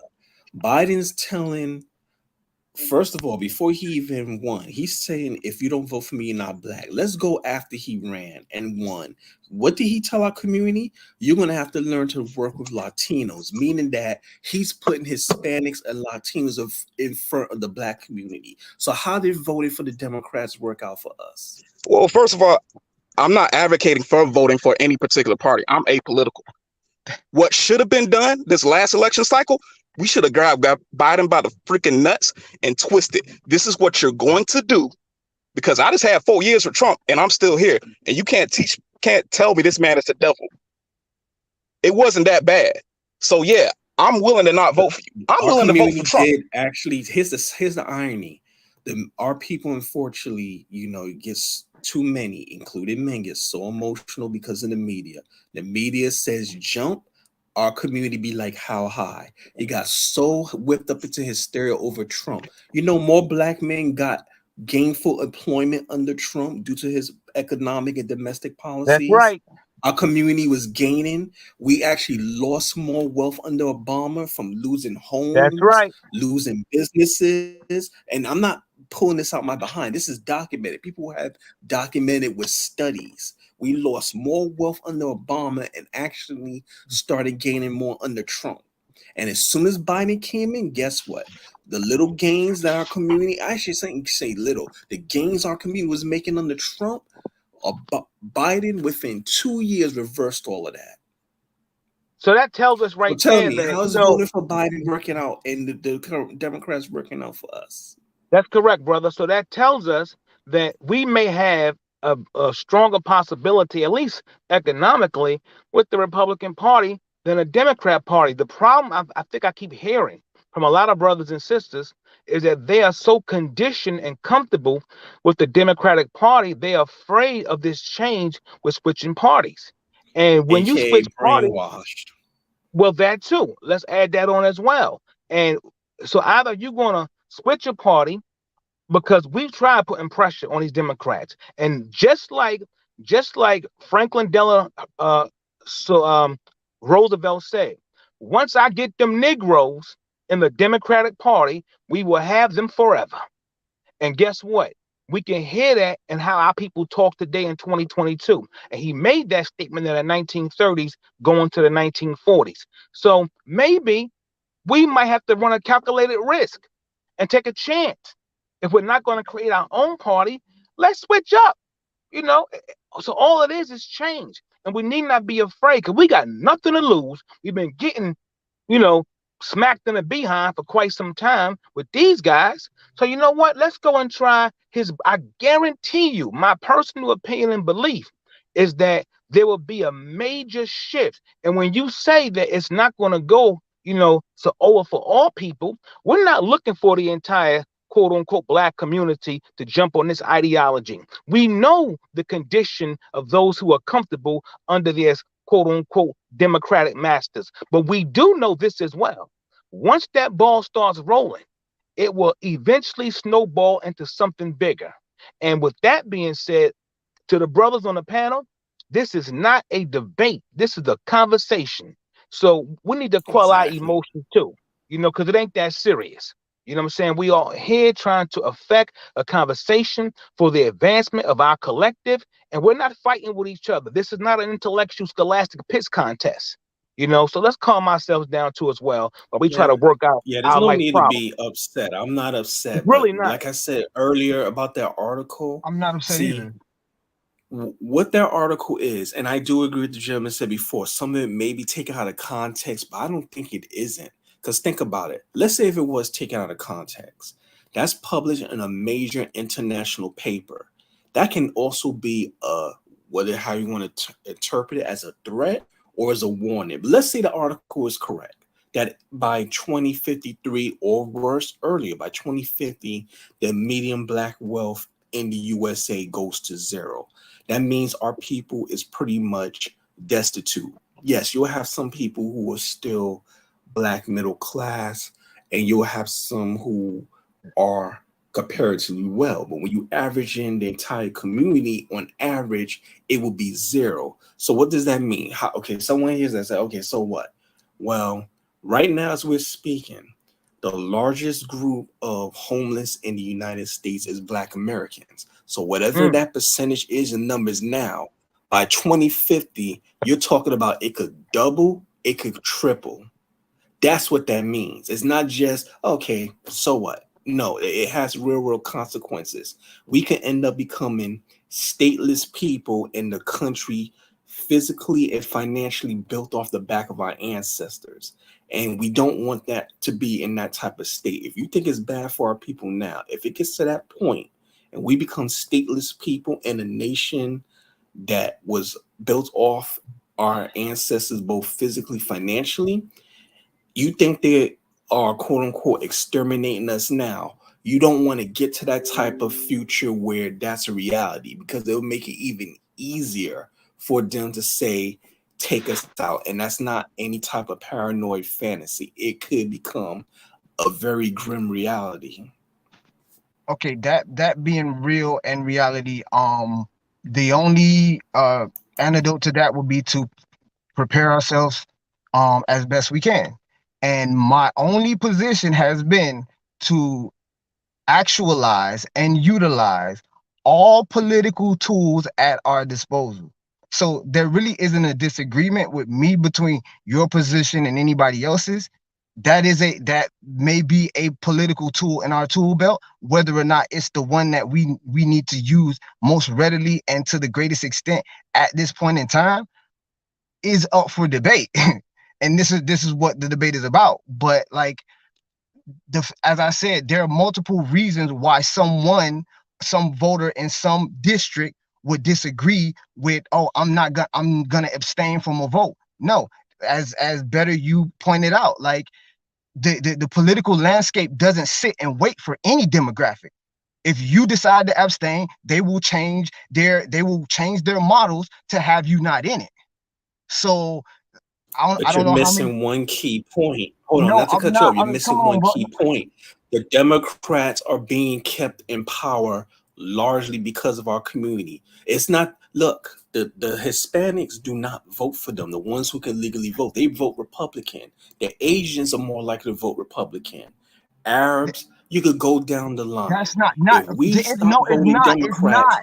they It's will not. lose That's the point that I made. It's It's not. That's the point that I made. The Asian community does not support Democrat or Republican. They are issue voters. Oh no. The Hold issues on, hold in on. their If you community. check Hold the on. No, act, no, if you no, no, no, check no, the no, no, act, no, no, no, no, no, no, no. You could there no, no, are no, no, there no, are no, no, no, records no. of That's who not. they We're vote not doing for that. They every are issue. election, The and they Asian community overwhelmingly is vote. Hold on, issue hold on, voters, hold and on. they vote on it. No, I'm not holding This is on not because you even. cut Hold on. me What off. you're Can you doing is No, guys? I'm not Okay. insinuating. holding on Hey, because you cut me Hello. off. is No, I'm not Hello. holding on because you cut me there off, bro. is I'm not. this is The not this the is not an Asian community, opinion. I know Asians Can you personally. Asians hear and me? I know plenty of Hispanics Asians, and vote. they are issue voters. They vote. They will vote. They will vote Democrat if the Democrat is the person who is helping, who is addressing their issue, and they will vote Republican if the Republican is the person that's addressing their issue. What you're saying is we need to go back to sleep and not give any attention to our own issues. That is the real fundamental problem. No, If what you're you're saying saying is hold on, I'm talking, bro. deliberate misinterpretation I'm of talking, what I bro. I'm stated. talking, bro. I'm pretty much, Okay, go ahead, I'm talk. talking. Man, like, come on, bro. So, like I'm saying, we need to first and foremost establish what it is our platform is that we want to have. Like we need to say this is what we want to have, and we can go to X, Y, and Z and say this is what I want. This is what I don't listen. As my man said, Trump, we did all of these great things happening under Trump. Okay, I didn't. In case anybody want to know that's pushing as if you're trying to make this like I'm some sort of diehard Dem. I didn't vote for Biden either. So straight up. But what I'm saying is go to the place with your issue, with what you want, go to them and say, this is what we want and this is what we're going to accept. You're saying if you're trying to make it to say like, oh, the Republicans ain't no better than the Democrats. Look who they put up. Herman Cain, Herschel Walker. Like, are you serious? Get out of here, What's man. wrong, Herman Cain? Oh, hold on. What did Herman Cain do that harmed the black community? I'm curious. Well, from what you understand, you got to explain this to me. What did Herman Cain actually do? What? Herman Cain you had Herman a lot to say now. So explain to me. You just mentioned Herman Cain. What did Herman Cain actually do that harmed the black community? Because what did he do? Hold on. So here's the thing. You're coming with Trump's argument, and the issue is what I'm saying is what did he do that benefited the black community? And that's my point. No. I need to know. No. Exactly. And if Herman Cain as a candidate wants my vote, he needs to explain to me what he's gonna do for my community. I don't need to explain to him how great he is. I don't drink nobody's bathwater. I'm good on that. He needs to explain to me what he did for my community, what he is gonna do for my community. This is what I'm saying. Make them work for our vote. And the way we make them work for our vote, and the way we make them work for our vote, and the way we make them work for our vote is to have an issue, say. Can you guys hear me? Hold on. What did Kamala Harris say to the black sorry. community Can you guys hear? Sorry. when they asked her a question? Wait. Okay. Real quick. So, just side note. I hope you guys have been having a good conversation. To be quite frank, I've had all kinds of technical issues in the background, so I haven't been able to speak for like the last couple of minutes. I don't know why. But I'm glad you guys can hear me now. There was something going on with my phone. But I want to let you guys continue your points, but I want to make sure we keep it respectful. Please be mindful to try to just let a person finish their point. Thank you for bearing with me. And I do want to acknowledge the super chats that have come through. You guys have been so generous. Shout out to you, Mad Scientist. I see, why would the Democrats start paying for black vote when black people have been giving it to them for free for 50 years? Really good point. You guys want to speak to that once I'm done, feel free to. I have another one from that guy. It says, historically, Asian Americans have been much more Republican in the 1992 presidential election, and majority of Asian Americans supported George H.W.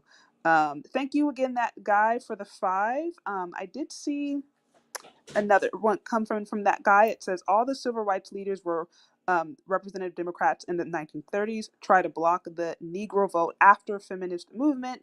Black women ran to the Rockefeller Section 8 program. Again, I do appreciate you for that. I also saw one from Our Pain with a 10. It said, I wrote a one-pager on the need for divestment. It's counterintuitive, but if we split the vote, the more power we have. Let me know where to send it. Our Pain, if you want, you can send it to my email, Chardé at CHezCharde.com.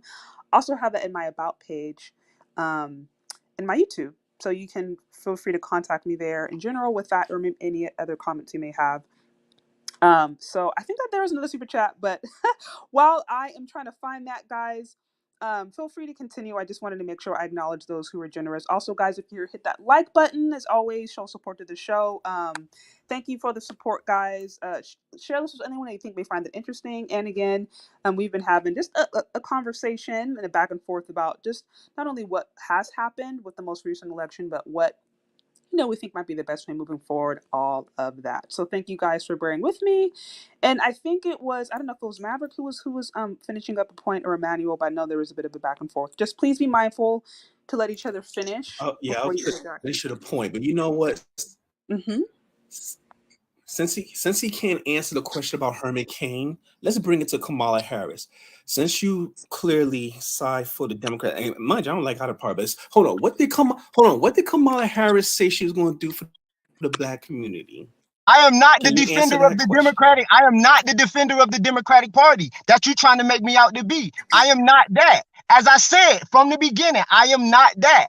I am an issue voter. It is issue by issue. That's what I said. You trying to make me fight some straw man. I didn't vote for Kamala Harris either.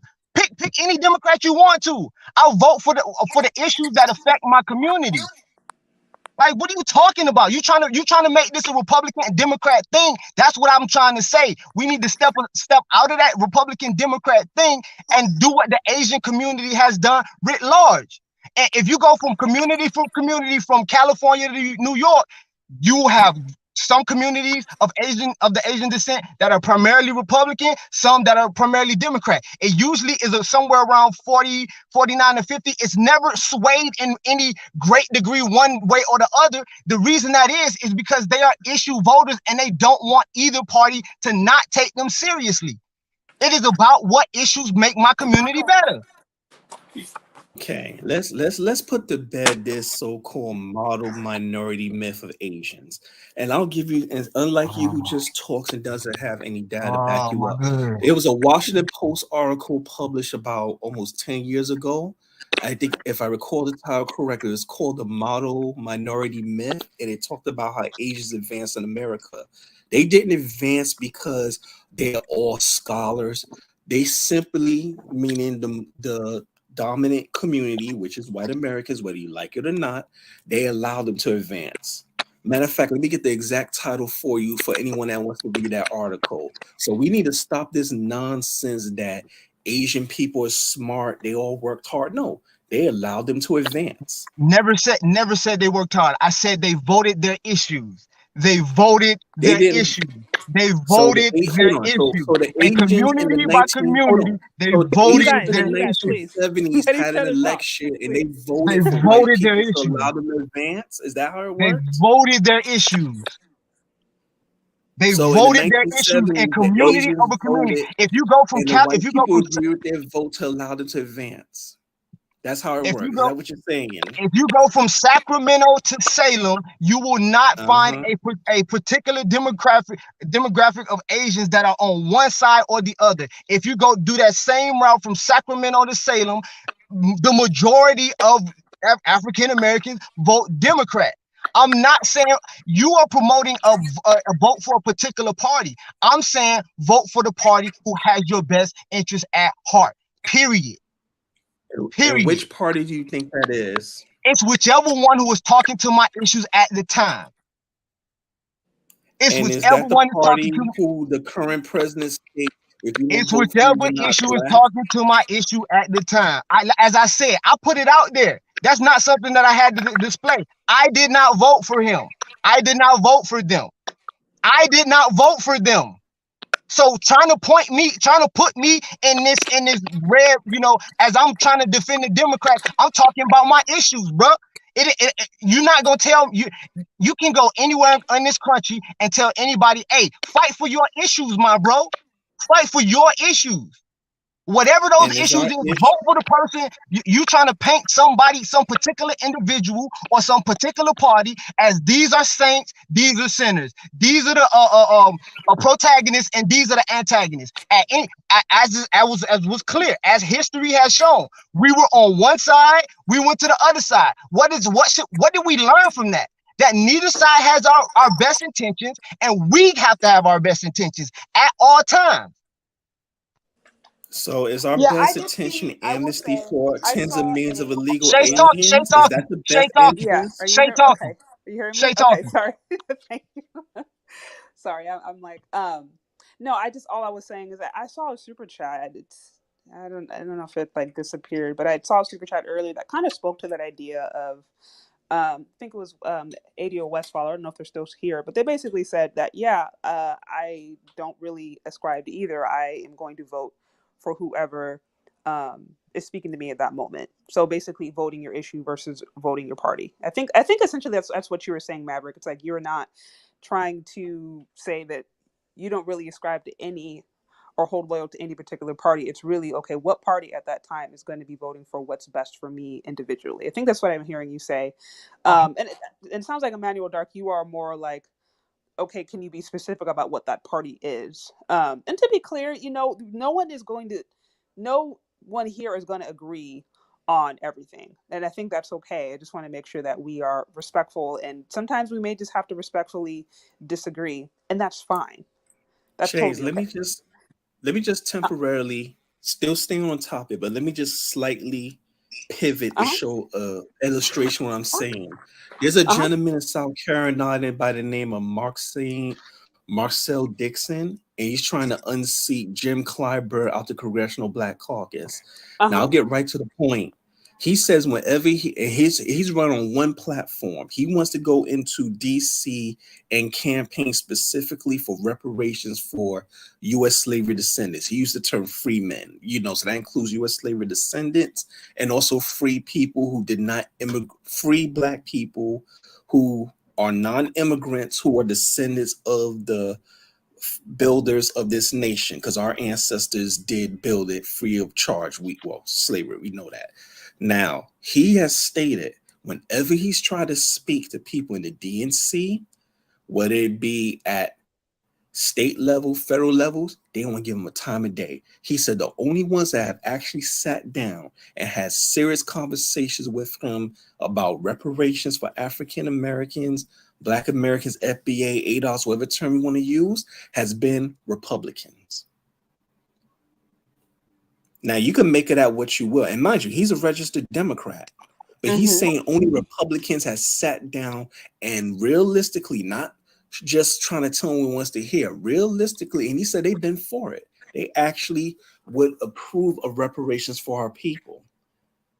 Okay, now, how is it possible? Oh, no, go ahead. Well, so I get what you're trying, like you're trying to paint these Republicans as saints. I get it. I get conservatives who want to do that.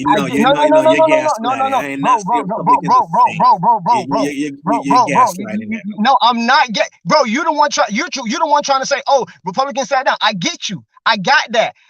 You're promoting all the wonderful thing. At very least, you're promoting all the wonderful qualities of Republicans. Fine, I get that. But what the previous brother just came on here and spoke about was Wes Moore being elected as the first Black Democratic governor of Maryland. Bro, you're not. Do you know who Wes Moore is? Take a spin through YouTube. We already heard about. Hold on. I heard about. I'm speaking. No, bro, I'm speaking. Bro, I'm speaking. I'm speaking. Bro, I'm pretty sure I was speaking. I was not done. Trust me. Please finish your point. And then Emmanuel, please finish your point. Also, real quick, I do want to acknowledge Kevin C. I think he makes a great point here. It says if Black Americans are going to be issue voters, then I submit the main issue needs to be economic investment. Everything else is a distraction. I would agree. I'm going to look into that report about 2053, but it's like, if they're already telling us, yeah, you're going to be more financially struggling than you are now, I'm like, best believe them, because we should believe them, the powers that be. Now, with that said, what's going to be the best way to get out of that? And I think you make an astute observation, Kevin C. So continue, Maverick, and then Emmanuel, feel free to rebuttal. Man, Kevin C been on point in the chat. I've been watching it all night. Like, you know, as I was saying, like the guy who was on here earlier pointed out that Westmore ran and won governor of Maryland. So you're gonna tell the whole entire state of Black people who voted for Westmore, the Democrat, oh wait, you need to abstain for this for some other political reason? No, this is the best guy who's gonna speak to my issues in my community right now. You deal with your community, I deal with mine. This is the guy. He has a D by his name. Cool. That was not my concern anyway. This is Westmore. Like, bro, like that's my point. You're trying to make it seem like, oh, we all need to just drop our D's and pick up R's and rally for the Republican Party. Listen, the issues where I agree with, okay, Trump did give us better, we were more employed. Great, fine. Keep that energy. I love it. So when you know, all of these layoffs, y'all need to turn that around. Or I need to see Republicans out in the street, you know, cussing out Elon Musk about all of these layoffs in Silicon Valley and things of that nature. Like, I'm an issues voter. I'm gonna fight for my issues. You not like, that's part of the problem. For too long, the problem they're talking about with the Democrats, they've had us fighting for other people's issues. The first person I seen check Barack Hussein Obama was Michael Eric Dyson, and people got real pissed at him. But I sat back and listened to what he was saying, and I was like, you know what? You're right. The Hispanics got stuff. The LGBT got don't ask, don't tell repeal. They got what did we get? And that's my point. I'm not, whoever you are, if you got the power, this is my issue, address it or don't. And don't expect my vote if you don't. Okay, Emmanuel, I don't know if you mentioned Westmore like he's some you mentioned Westmore like he's some savior. He just got elected. I'm like this. Let's wait and see. Hold on.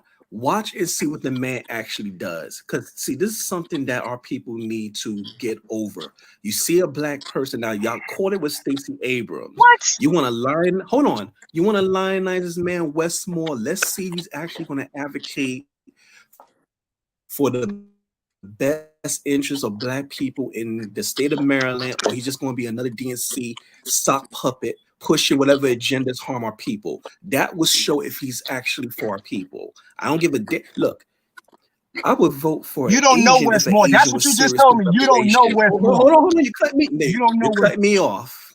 Yeah. Cut me off. How does it feel? How does it feel? How does it feel? How does it feel? I would vote for. I would vote for a half breed if they're for reparations. You know, I don't care. I do care and don't care at the same time. Because guess what? When you look at the Congressional Black Caucus, hold on. You look at the Congressional Black Caucus, there's not one piece of legislation they have put out in all the decades, and some of them been there for decades, that has been beneficial for our community. So what's the point of having Black faces if they just rubber stamping all the legislation that harms our community? Come on, man. We got to think deeper than surface level. I don't really think we disagreeing. Like I'm agreeing with everything you're saying, but like what I'm saying is like I refuse to say, okay, not Democrats, so then Republicans. That's not a diametric choice to me. And as I feel, as I've said, as I've seen how the Asian community has accelerated and excelled past us, point again, they have been issue voters. The issues that matter in their community, they get together and they vote in unison on a particular issue. That's just what I see. This is why they aren't. Nobody's talking about them. Nobody talks about them really in any large degree, but they still get what they want. because they are issue voters. You don't get their vote if you don't do what they want on the issues that they want. Period. And I think that's the best policy. I think that policy allows everybody to vote their conscience. It allows, no need for any loyalty to any person, any party, or anything. And it allows us to utilize all political tools in our political tool belt. Why use one or the other? See, you're feeding into these false narratives like other groups are superior. See, I'm trying not to use the WS term white supremacy. You cut me off now. I let you speak and now you're cutting me off. You need to take a breath. Take a breath. It's real fun. Okay. It's real fun, ain't it? Ain't it? All right then. Is that maturity really? How old are you? I agree. Is it mature? You tell me. Emmanuel, please continue.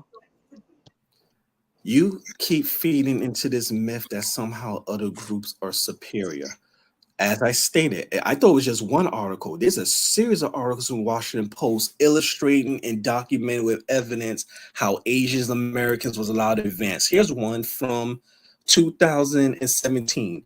Asian Americans used to be portrayed as villains. How did they become a model minority? I'm not going to read through the entire article. That wasn't even the original one I was looking for. The point is, these other groups were allowed to advance.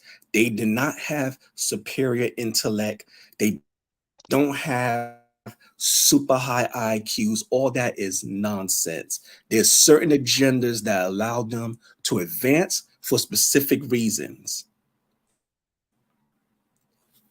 Okay. Oh, I never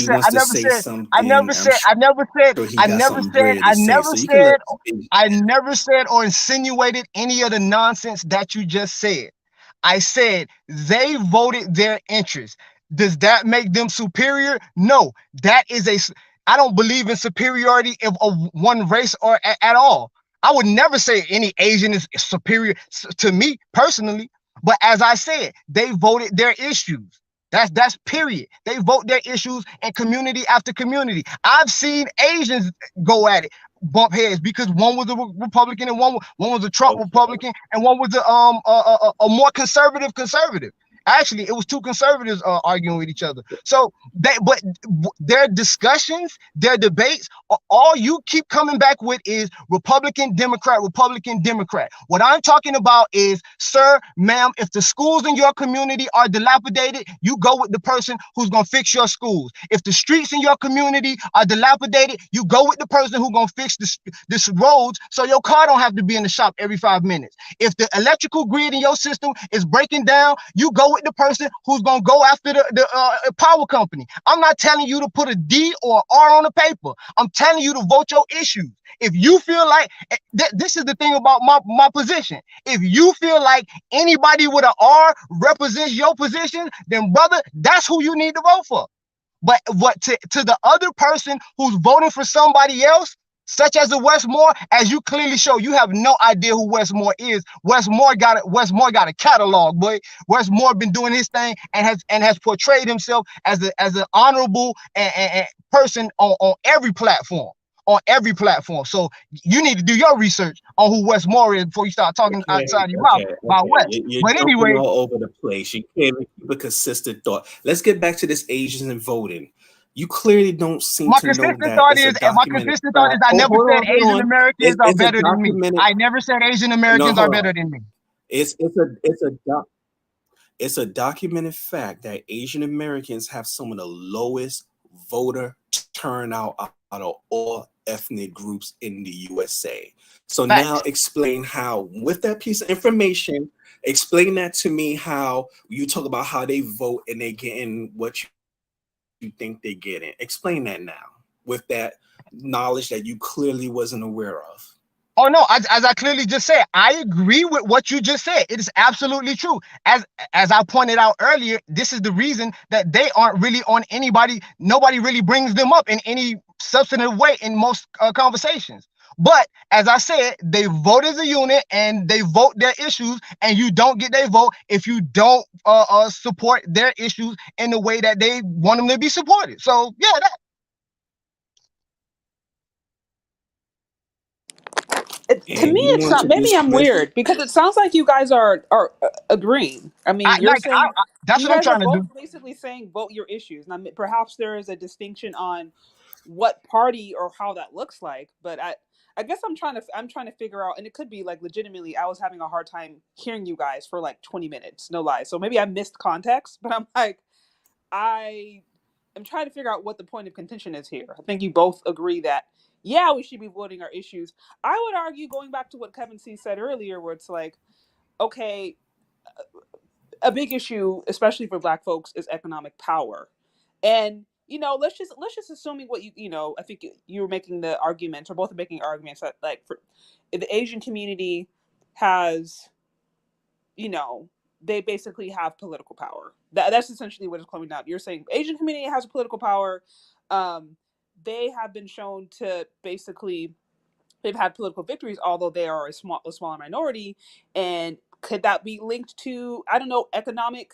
Because they're economically stronger. Could it be linked to that? They have businesses, they have schools, they have their own industries that are not necessarily dependent upon this Western model, that come from their own cultural context and are actually in some ways funded from their own community. So I don't know if that has something to do with it. I just kind of wanted to throw that in there. But I want to speak on that real quick, because what you said is 100% correct. Yes, Asian Americans do have stronger economic ties. Anyone that says in stronger economic base in the United States, anyone that says otherwise is delusional. However, they was allowed to have it. Which Asian Chinatown, and mind you, it's not just Chinese, there's other Asian groups. Which Chinatown was burned down to the ground in the USA in race riots? Can anyone name which one it was? Yeah, no, I understand. I hear you. You follow what I'm saying? But there's been dozens of prosperous Black communities. Everyone knows Tulsa, Oklahoma. Tulsa is just one of dozens. You got Rosewood, Florida, Slocum, Texas, dozens of others throughout the United States. Prosperous Black communities. Well, back then when our people was called Negroes. Negro communities. Black people had businesses, schools, hospitals, doctors, movie theaters. Back then you still had sort of like blacksmiths. They was kind of being phased out, but you still kind of had something like, the old style metal workers. All these prosperous Black communities were destroyed, burned down in race riots. And after they physically destroyed our communities throughout the countries, they then went and passed laws to make it harder for our community people to build those type of communities again. Redlining, predatory capitalism. Now, when was that done against Asian Americans? Are you insinuating that Democrats burned the current state of Democrats burn down Rosewood? No. You gave me the floor. You gave me the floor, so I got the floor. What you are insinuating is, so you went way back here. On everything you said, I'm from Florida. I know you can't find Rosewood on the map. I know this for a fact. I actually had a friend who moved out to California, and she said, "Yo, you can still feel that." So we agreeing, bro. I'm not disagreeing with you. But what you seem to be trying to do is look. I never said Asians were better than Black people. I said and this goes to my point again, because it's an issue. It's an issue. All I said was they did X. They were successful because of X. Maybe we ought to try that. That's all I said. But you're trying to make it seem like I've been sniffing Asian whatever, and I'm just in love with slant eyes or something like that. No, this worked for them, and they are a minority population. Perhaps if we gave it a shot, it might work for us too.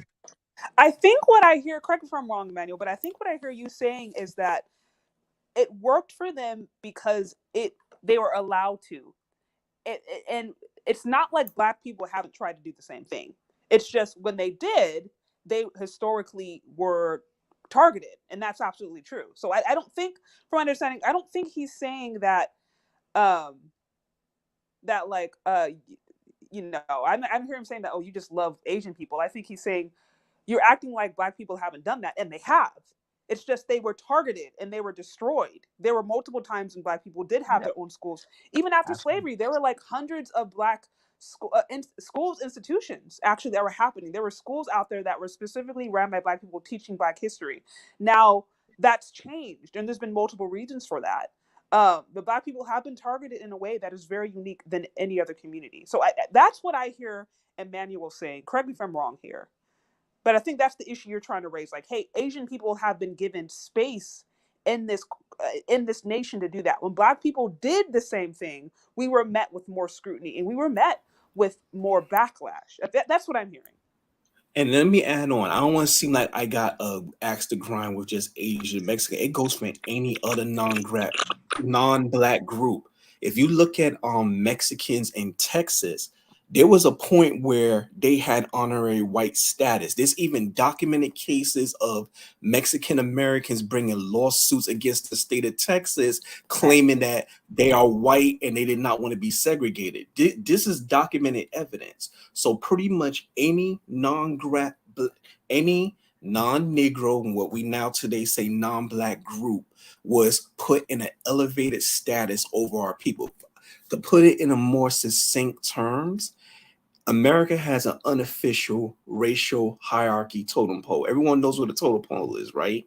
Native American cultural artifact that depicts iconic figures, sometimes mythological people, like artwork. America has a totem pole. White at the top, Asians underneath, Latinos, Hispanics would be under them, or I guess you could kind of put Arabs over them, legal aliens, and Black people at the bottom. Now I'm not trying to make a joke. I'm not trying to make a pun. I'm being dead serious. Even you may not have heard it put in those terms, but that's exactly what America has, a racial hierarchy totem pole. And our people always meant to be on the bottom. And that is the design. We are meant to be the underclass. Asians did not advance because they are superior, super intelligence. There's a whole series of Asian cheating scandals going back more than a decade, from Asian Americans and Asian immigrants in universities cheating to get into the best schools. Why are you shaking your head? This is documented. What? I'm not. I didn't listen. I challenged none of your data stacks. But what the point is, I've never. That was not my position. You're building an argument against the concept of anybody who would think that Asians were superior to Blacks. I don't think that. I've never made that claim. I haven't made that claim here. I succinctly did not make that claim. I never would make that claim. That's an absurd claim to make. So all of this about what they've, like your whole premise and debate, you're arguing a straw man. You need to rewatch this video later, because you talk about how they arguing a straw man. You're arguing a straw man. I'm arguing a point you made earlier about how Asians vote. Yeah, I said they vote their issues, and they do.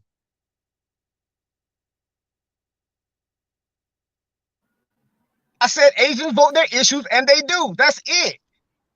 So you telling me about how they got what you telling me about how they got into school and this, that, and the third? What does that have to do with what they do when they get into the ballot box? I didn't hear you. Okay, fine. Let's keep it tight. Let's keep it succinct. What issues have been in the midterm elections that's for Black people? Since you are clearly so well aware, you got the floor.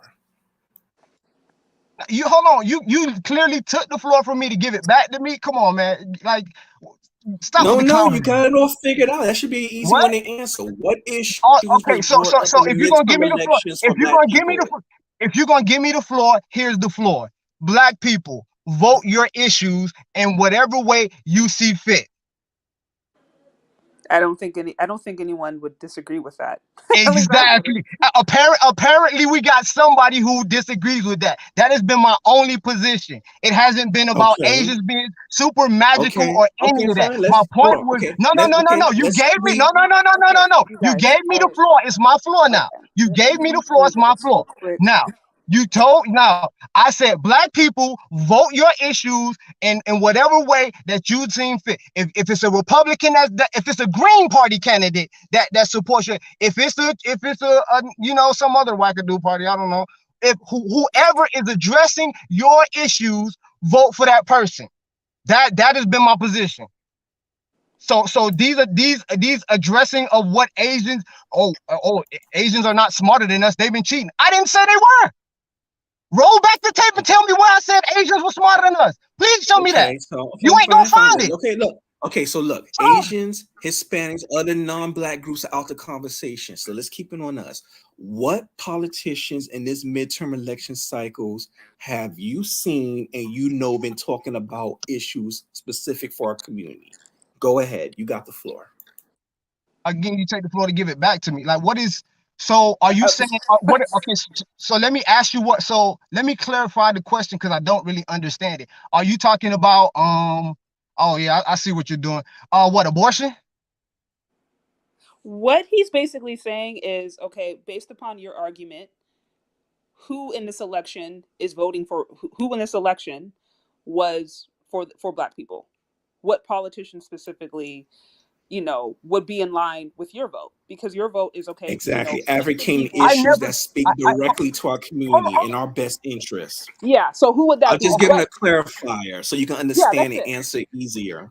He's asking you to clarify in your opinion, which different politicians, which different people specifically are in favor of the Black vote from this most current election. Like that. See, and what you're trying to do is build a big house over a small issue. I live in Michigan right now. I got property in Florida, and I'm looking to get some in Tennessee. So, like, these senators and Stacey, we were talking about Stacey Abrams. That election had nothing to do with me. The people in Georgia, I hope they voted their issues. The elected candidates in my state that I voted for, what was the name? The governor.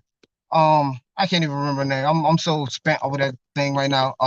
But the one who was fighting Trump, like her.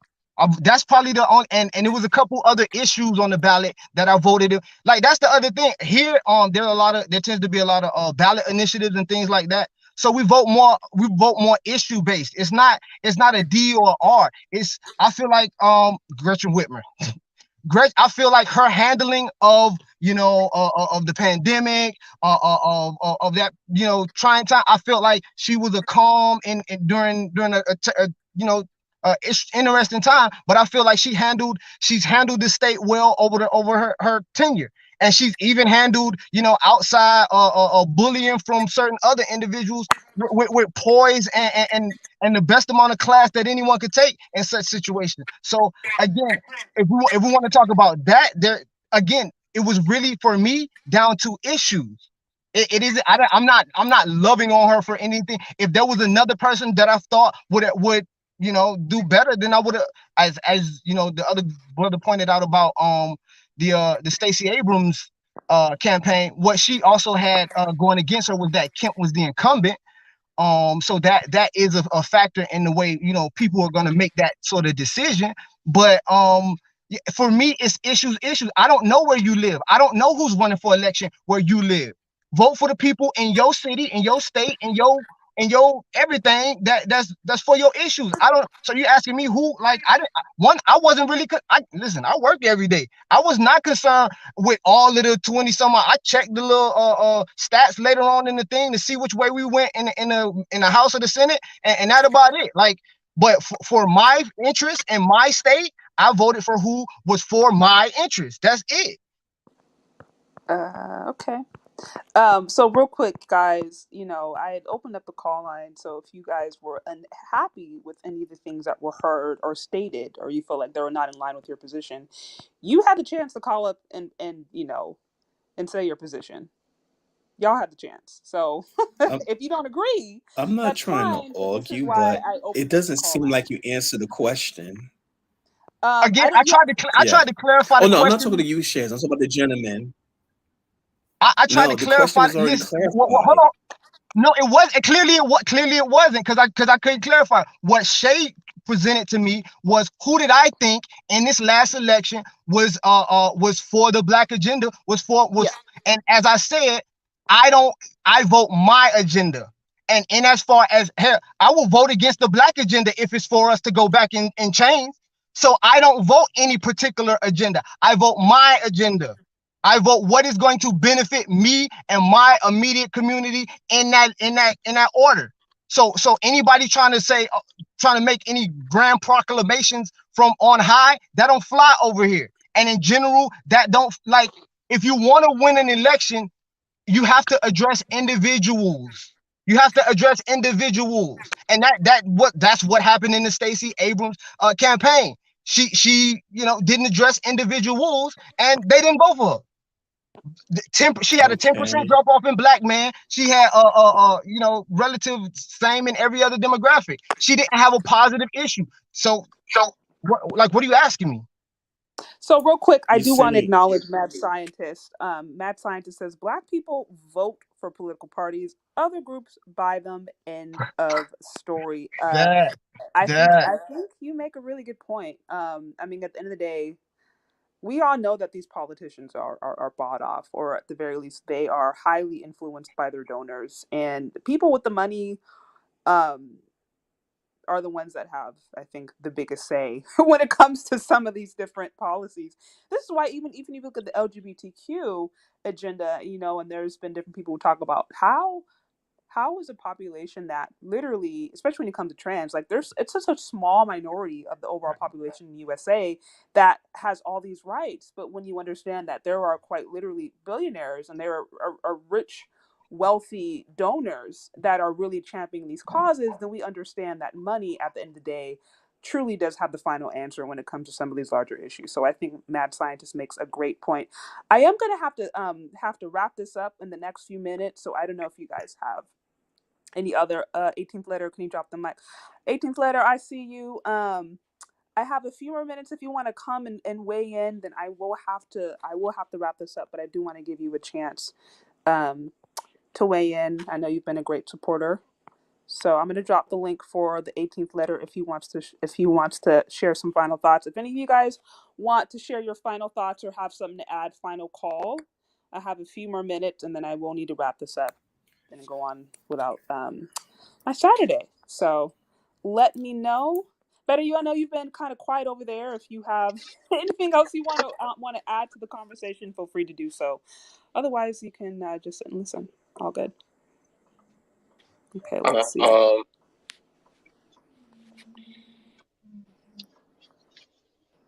Yes. Well, I'll go ahead and give my final thoughts. We as a collective, like, we have to examine the political landscape. We do have to vote our interests, and we have to vote our interests strategically. So I do think that our issues are relatively unique, and just blindly voting one party or the other isn't going to get us the type of change that we need in order to advance our community. Yeah, no, understood. Pretty straight. I think it's pretty straightforward. Let me see. 18th letter, what's going on?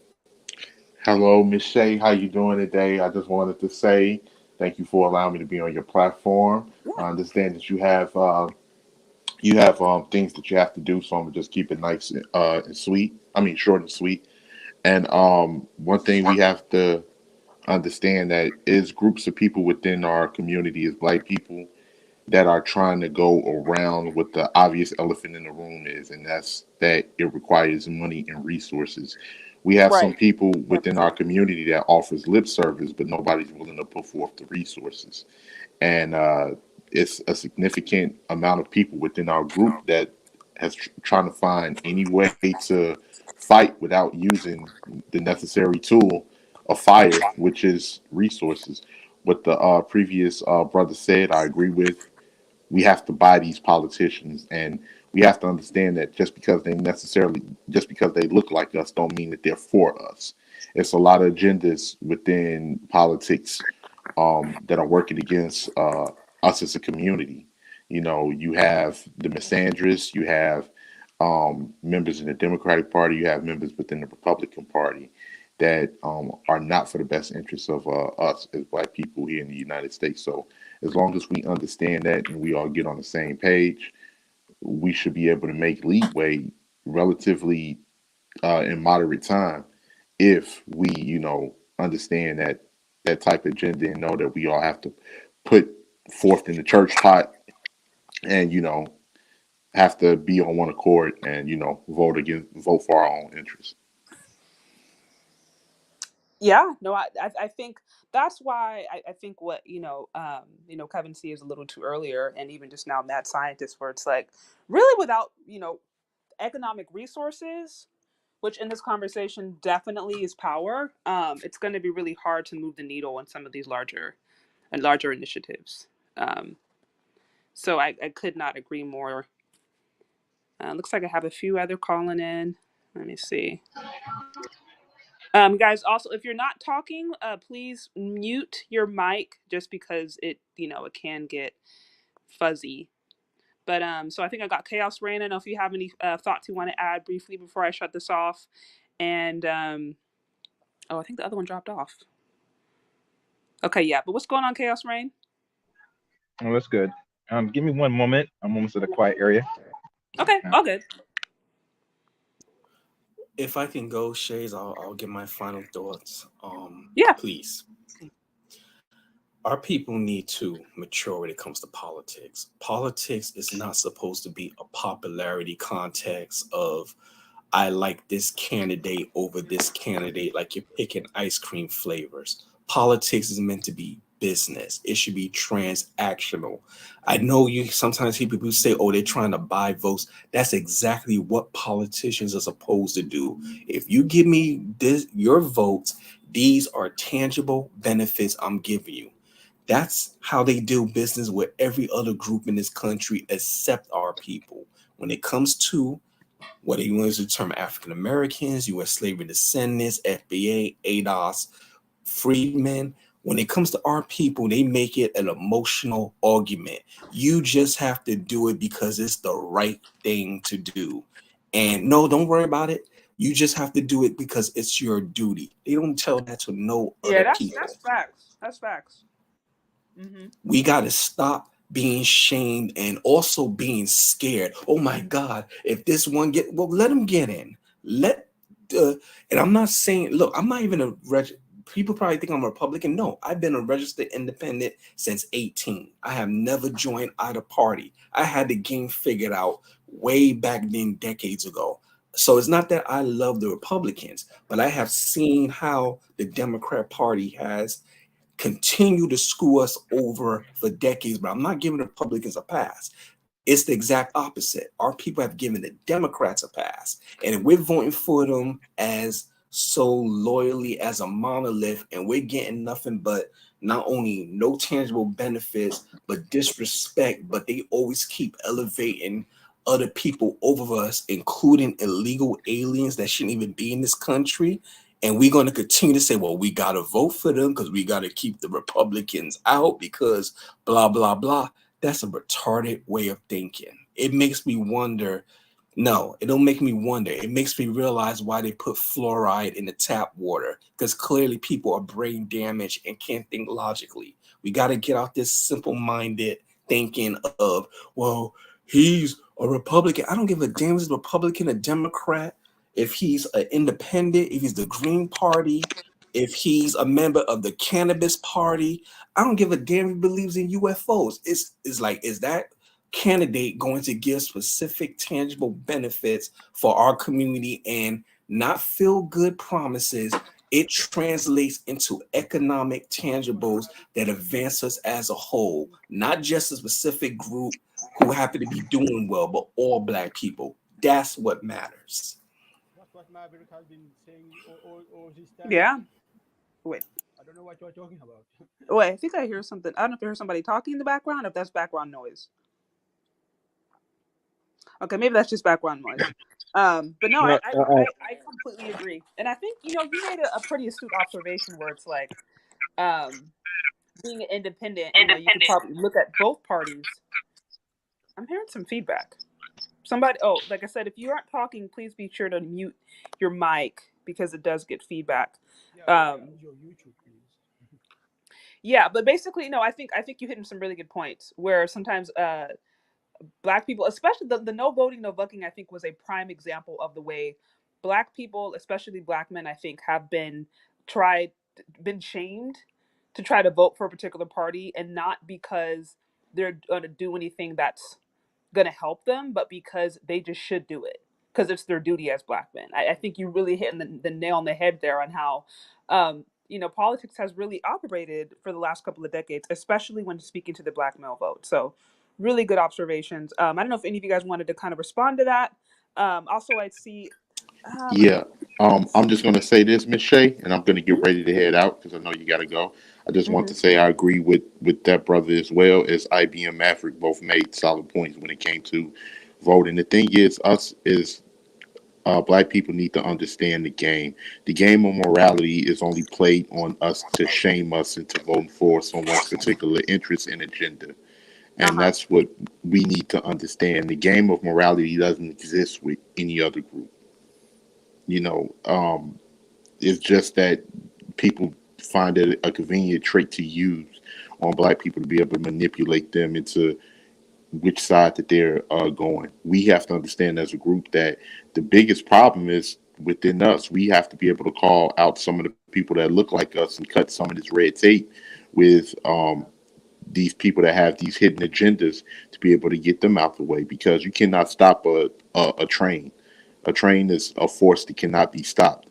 So once those people are out of the way, they won't have anything else to do but watch us succeed and watch us advance, because they will not be able to interfere with us as a group on the benefits and tangibles that we'll be receiving once we have a solid cohesion and understanding of where we need to move as a unit, as a group of people.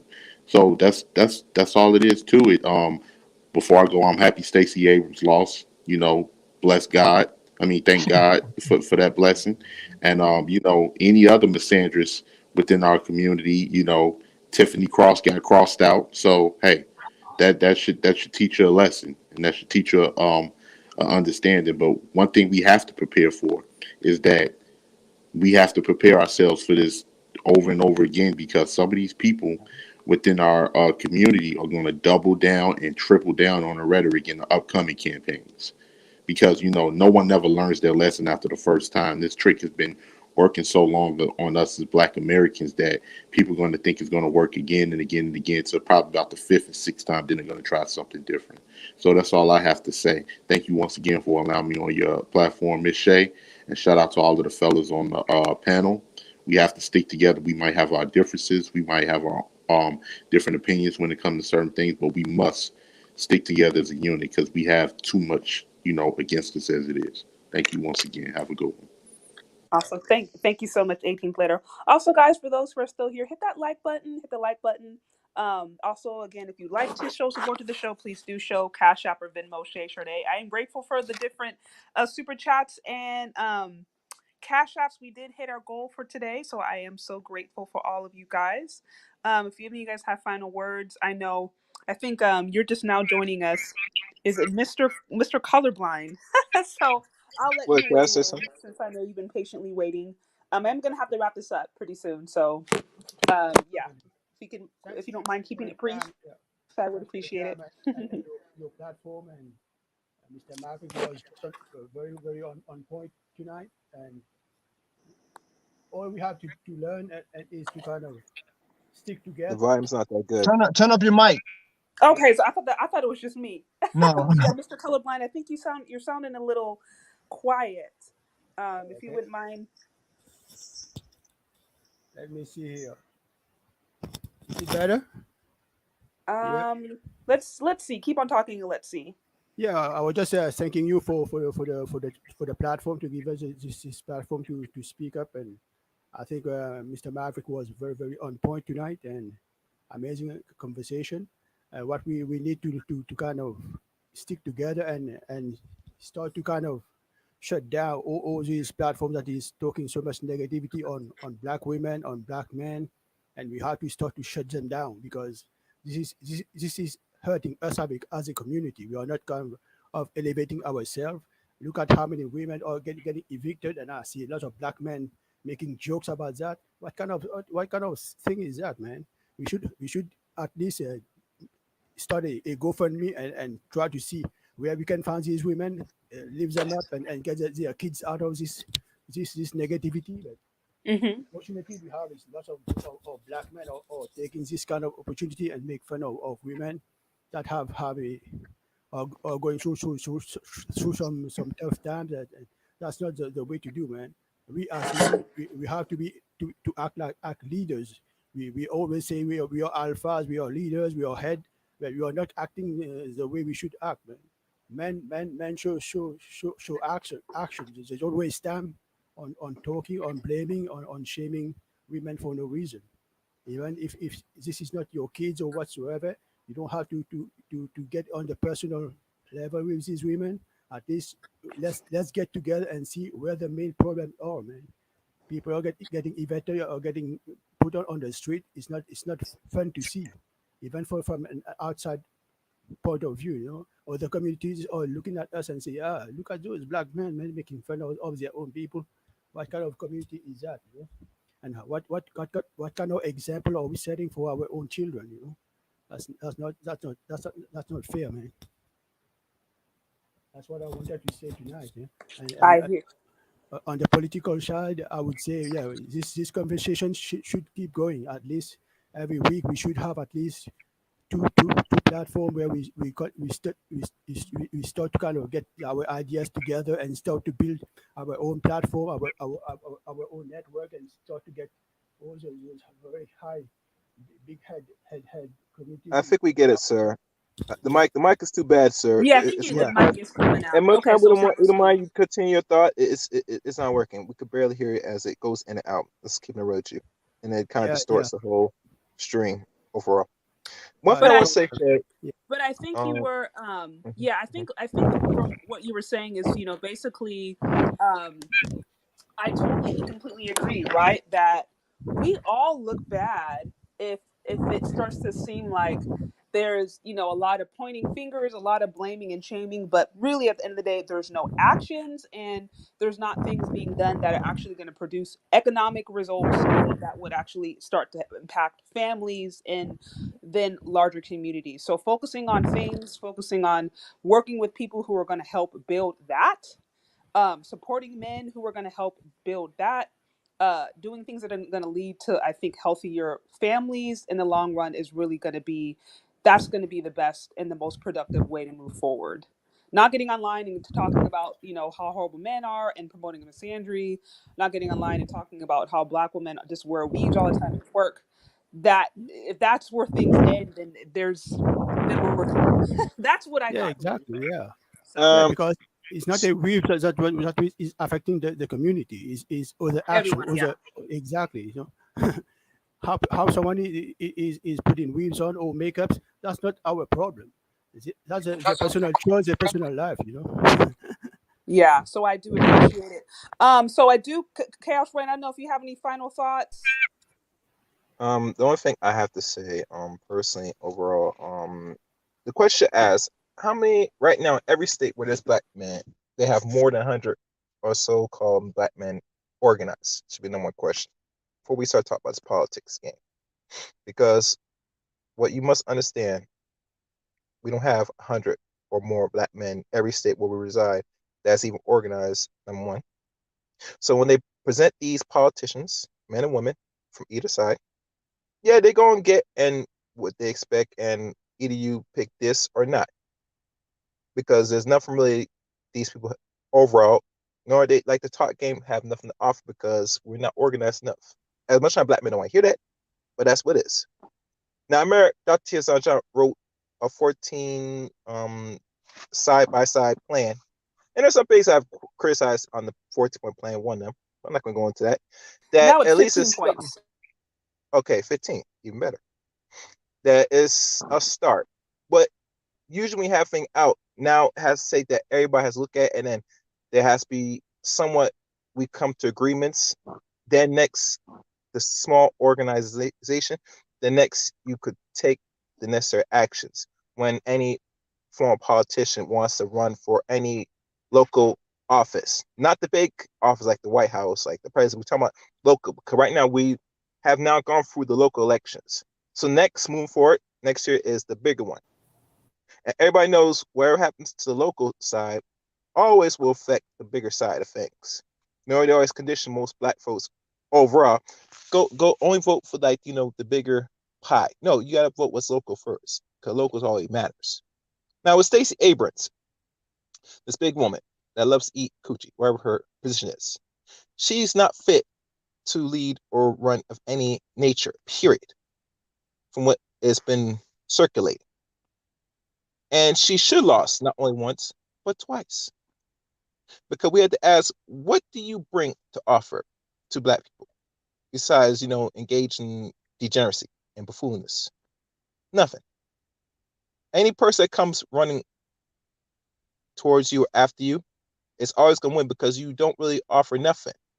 Now, mind you, if she was like doing the political game, like the old man said, get married, have some family, do something that is tangible to the community, that we could possibly maybe see since you're in politics, we might have a different conversation. But last time I checked, the brothers that followed this lady or anybody follows any person that's running for office that's a part of our group, they have not really shown nothing yet. So if they're not showing nothing yet, they're not going to give you nothing. It's common sense.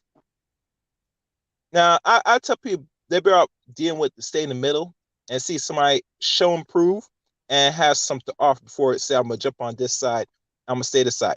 We don't want nothing that goes another 50 years, like how most black people stay on Democrats, and like one of the presidents like Lyndon B. Johnson said, I'll make you stay on this side for almost a century.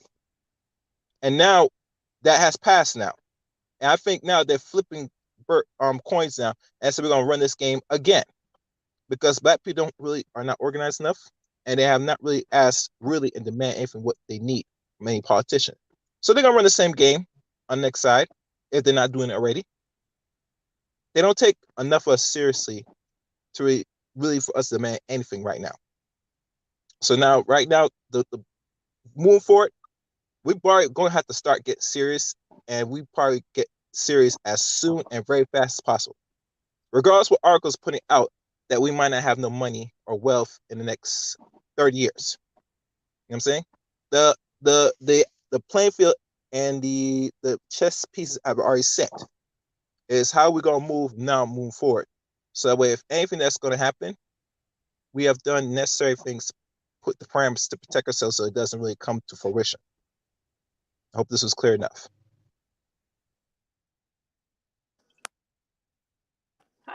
No, thank you for calling in, Chaos Rain. I appreciate you.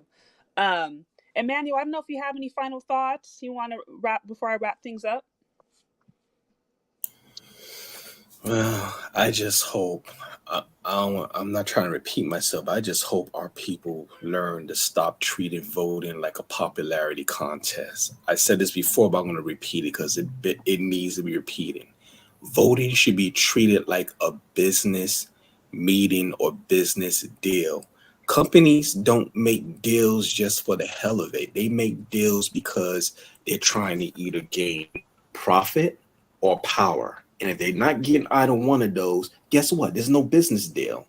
The only way they take a deal that's unfavorable if they're in a weak position and they're doing it to survive, which we sadly are kind of as a community, but we're not as powerless as we think. What little power we do have, we misuse it because we fall for fear tactics. For instance, the 2020 election, our people sat out by very large numbers and they blamed black men for Trump winning.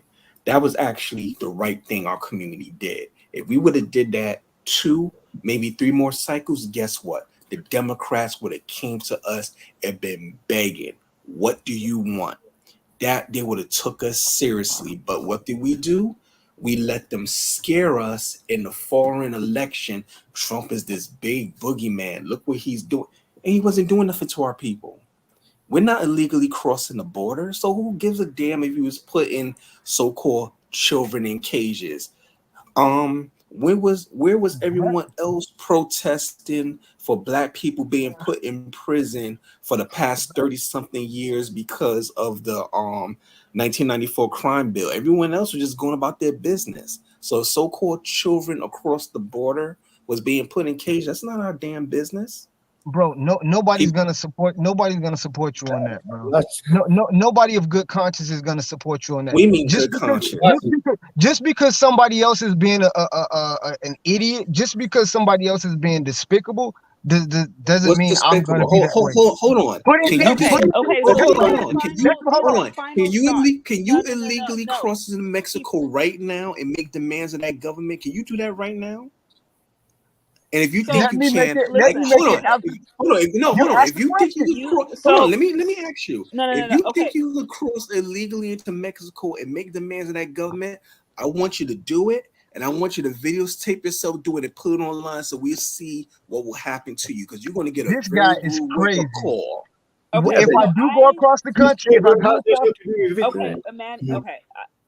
okay, both of you guys. So, okay. I'm going to have to wrap this up. You can finish your point, Emmanuel. Please do not interject Maverick. When Emmanuel's done, Maverick, you can give your position and then we'll move on. As I mentioned, not everybody here is going to agree. That is a whole separate issue completely. I, for one, am not in favor of any kids being in anything. Yes. That's me. That is me, and I don't care what race, what ethnicity. Yeah, what's I'm not in favor of it. With that said, let's focus. We got to focus because, like I said, I'm wrapping this up, and that I'm not trying to just. So, if you can wrap yours up, Emmanuel, in the next 30 seconds, I'd appreciate it. The point is, thank you, Chez. The point is, we got to stop allowing them to pull on our heartstrings. I wasn't just trying to be controversial. I'm just saying those are tactics they use to pull on our heartstrings. You know how many black children in this country have been sent to the electric chair and murdered? Where was all these other groups crying out for them? So we got to stop. We got to stop falling for the okie doke and be selfish. If other groups want to fight for their people to break the law, let them. That's not our responsibility. By 2053 at the latest, and it's probably going to be soon in 2053, our community is going to be at a zero average net worth. If you think it's bad for Black Americans now, it's going to be a living dystopian nightmare in less than 30 years. And keep thinking that fighting for all these other groups who don't give a damn about us, and they see us as either enemies or stepping stones for their agendas, and they will have no problems if we was exterminated. Keep thinking those other groups are going to rise up and fight for us when it really hits the fan and they turn things up on us, instead of using common sense and be selfish and push for our community's best interests. I do appreciate you calling in. All right, Maverick. So final thoughts? So in Emmanuel's previous diatribe, he pretty much restated my exact position. We should vote out. Everyone should vote their own interests. In this latest iteration of a diatribe, he's talking about putting kids in cages. Like, bro, I'm not for that. Like, I don't know anyone. What do you mean? What do I mean of good conscience? Yes, no person of good conscience is gonna be for putting kids in cages. Like, it just ain't a thing. But as I said, I'm just gonna that to the side. My position on the whole thing was that we should use all tools in our political tool belt to the best advantage, to the best of our abilities. And I generally think that individuals voting their own best interests will ultimately result in the ultimate best interest of the most amount of people over the population. Like that it just is a thing. Statistics bear that out. So yeah, just vote your own interests. As I said, I was at no point disagreeing with a lot of the things that Emmanuel was saying. I concur, but except the whole putting kids in cages, that ain't the thing. All right. Well, I appreciate all of you guys for calling in and sharing your perspective. Because, you know, I know this can get heated, and of course, when you do that, you're going to have people who disagree. So I do appreciate all of you guys. Also, thank you for bearing with me. I've endured countless technical issues during this entire live, so forgive me if I was gone or sometimes not silent or cutting off, because this is my first time trying this on a phone. as I'm still waiting for my computer to come through. So thank you for bearing with me. Guys, if you haven't already, hit the like button. Likes, again, are free 99. Share this with someone that you think may find it interesting. Again, and thank all of you guys for hanging out with me. Can I say one more thing? One last thing. I actually, I want to, my last thing I want to say is thank you for your work that you do, because when I looked across, and I'm active, and I watch a lot of different creators in this space, but I want to say one of the things I saw from you, and you were the only one who noted that Black men in Jackson, Mississippi, the great work that they were doing to help those people. And I wanted to say thank you for that. You have shown yourself to be a true champion of good brothers doing good work. So thank you. Absolutely. No, absolutely. My pleasure. And thanks for hanging out. Appreciate it. Later. Okay. You have a good one. Yeah. Okay, guys. So again, thank you for being here. Like I said, this is my first live stream on my phone, completely on my phone. So thank you for bearing with me all of the technical issues. I'm really looking forward to getting my computer back in. As I mentioned before, it's on its way, but with express shipping, expedited shipping is not getting here until the 22nd. So until then, I might be a little bit more quiet, or if I do go live, it's pretty much going to be this format for now. I don't know if I'm going to have really any pre-records until we have that all situated, but anyways, y'all, this was it. So stay tuned for some other topics. I think I might have another call-in or two on some trending things, but in general, y'all, if it's a call-in show and you don't like what you hear coming from the panelists, just call in. Like you really can just call in. Now I know sometimes you might be in positions where it's hard to do so. That's cool. But if you are in a position to do so and you were like, going back and forth consistently and you're big mad at people in the comments, like just call in like that. That's kind of what this whole platform is about, because I legitimately just wanted to hear where people's minds and hearts were with this whole election, and especially with some of the different, the different messaging that I heard in relation to Black men in particular, despite their overwhelming support for the Democratic Party. That's the main thing that's to me is what I think I wanted to talk about. This has been going on for a long time. This is a consistent trend for those of you who have been really, really watching or been involved in the political game for years. You're used to being blamed, probably. You're used to being the brunt of everyone's jokes or the brunt of everyone's anger. I'm sure this is nothing new for you.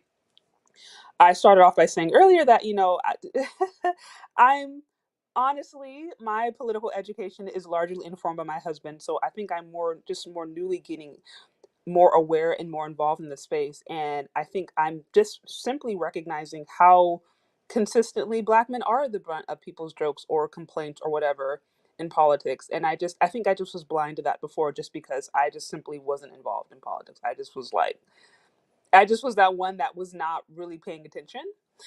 And then I got married, and then things changed. And that's something that Obsidian himself even spoke to. So, I would say he was right when it comes to that. But anyways, I appreciate you guys. I appreciate you coming in, sharing your perspective, and feeling safe enough to do so. Know that this is a place where, whether we agree or disagree, I want to make sure that you feel respected. On some of these issues. And I think one thing we can all agree on is I think most people, when people go to the ballots and when they send in their vote, they are trying to vote for their best interest. Now, we might disagree on what that looks like or what that means, but I think we can all agree that, yeah, doing something that's going to help improve your situation is, in working with people who are going to help improve your situation, that's who you should be voting for. So anyways, thank you. I do want to look into that stat on the, I think 2053 is something that was mentioned, that by 2053, the net worth of Black America will be less than what it is right now at like 0. So I do want to look into that, because I think that's something worth discussing. I've seen that come up plenty of times. So stay tuned for that, guys. And if you haven't already, hit the like button on the way out. You can also, like I said, show support to the show, CASHAPP, VENMO, all that jazz.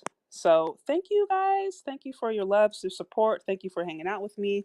And yeah, I think that's all I got for today, guys. Okay, have a good evening.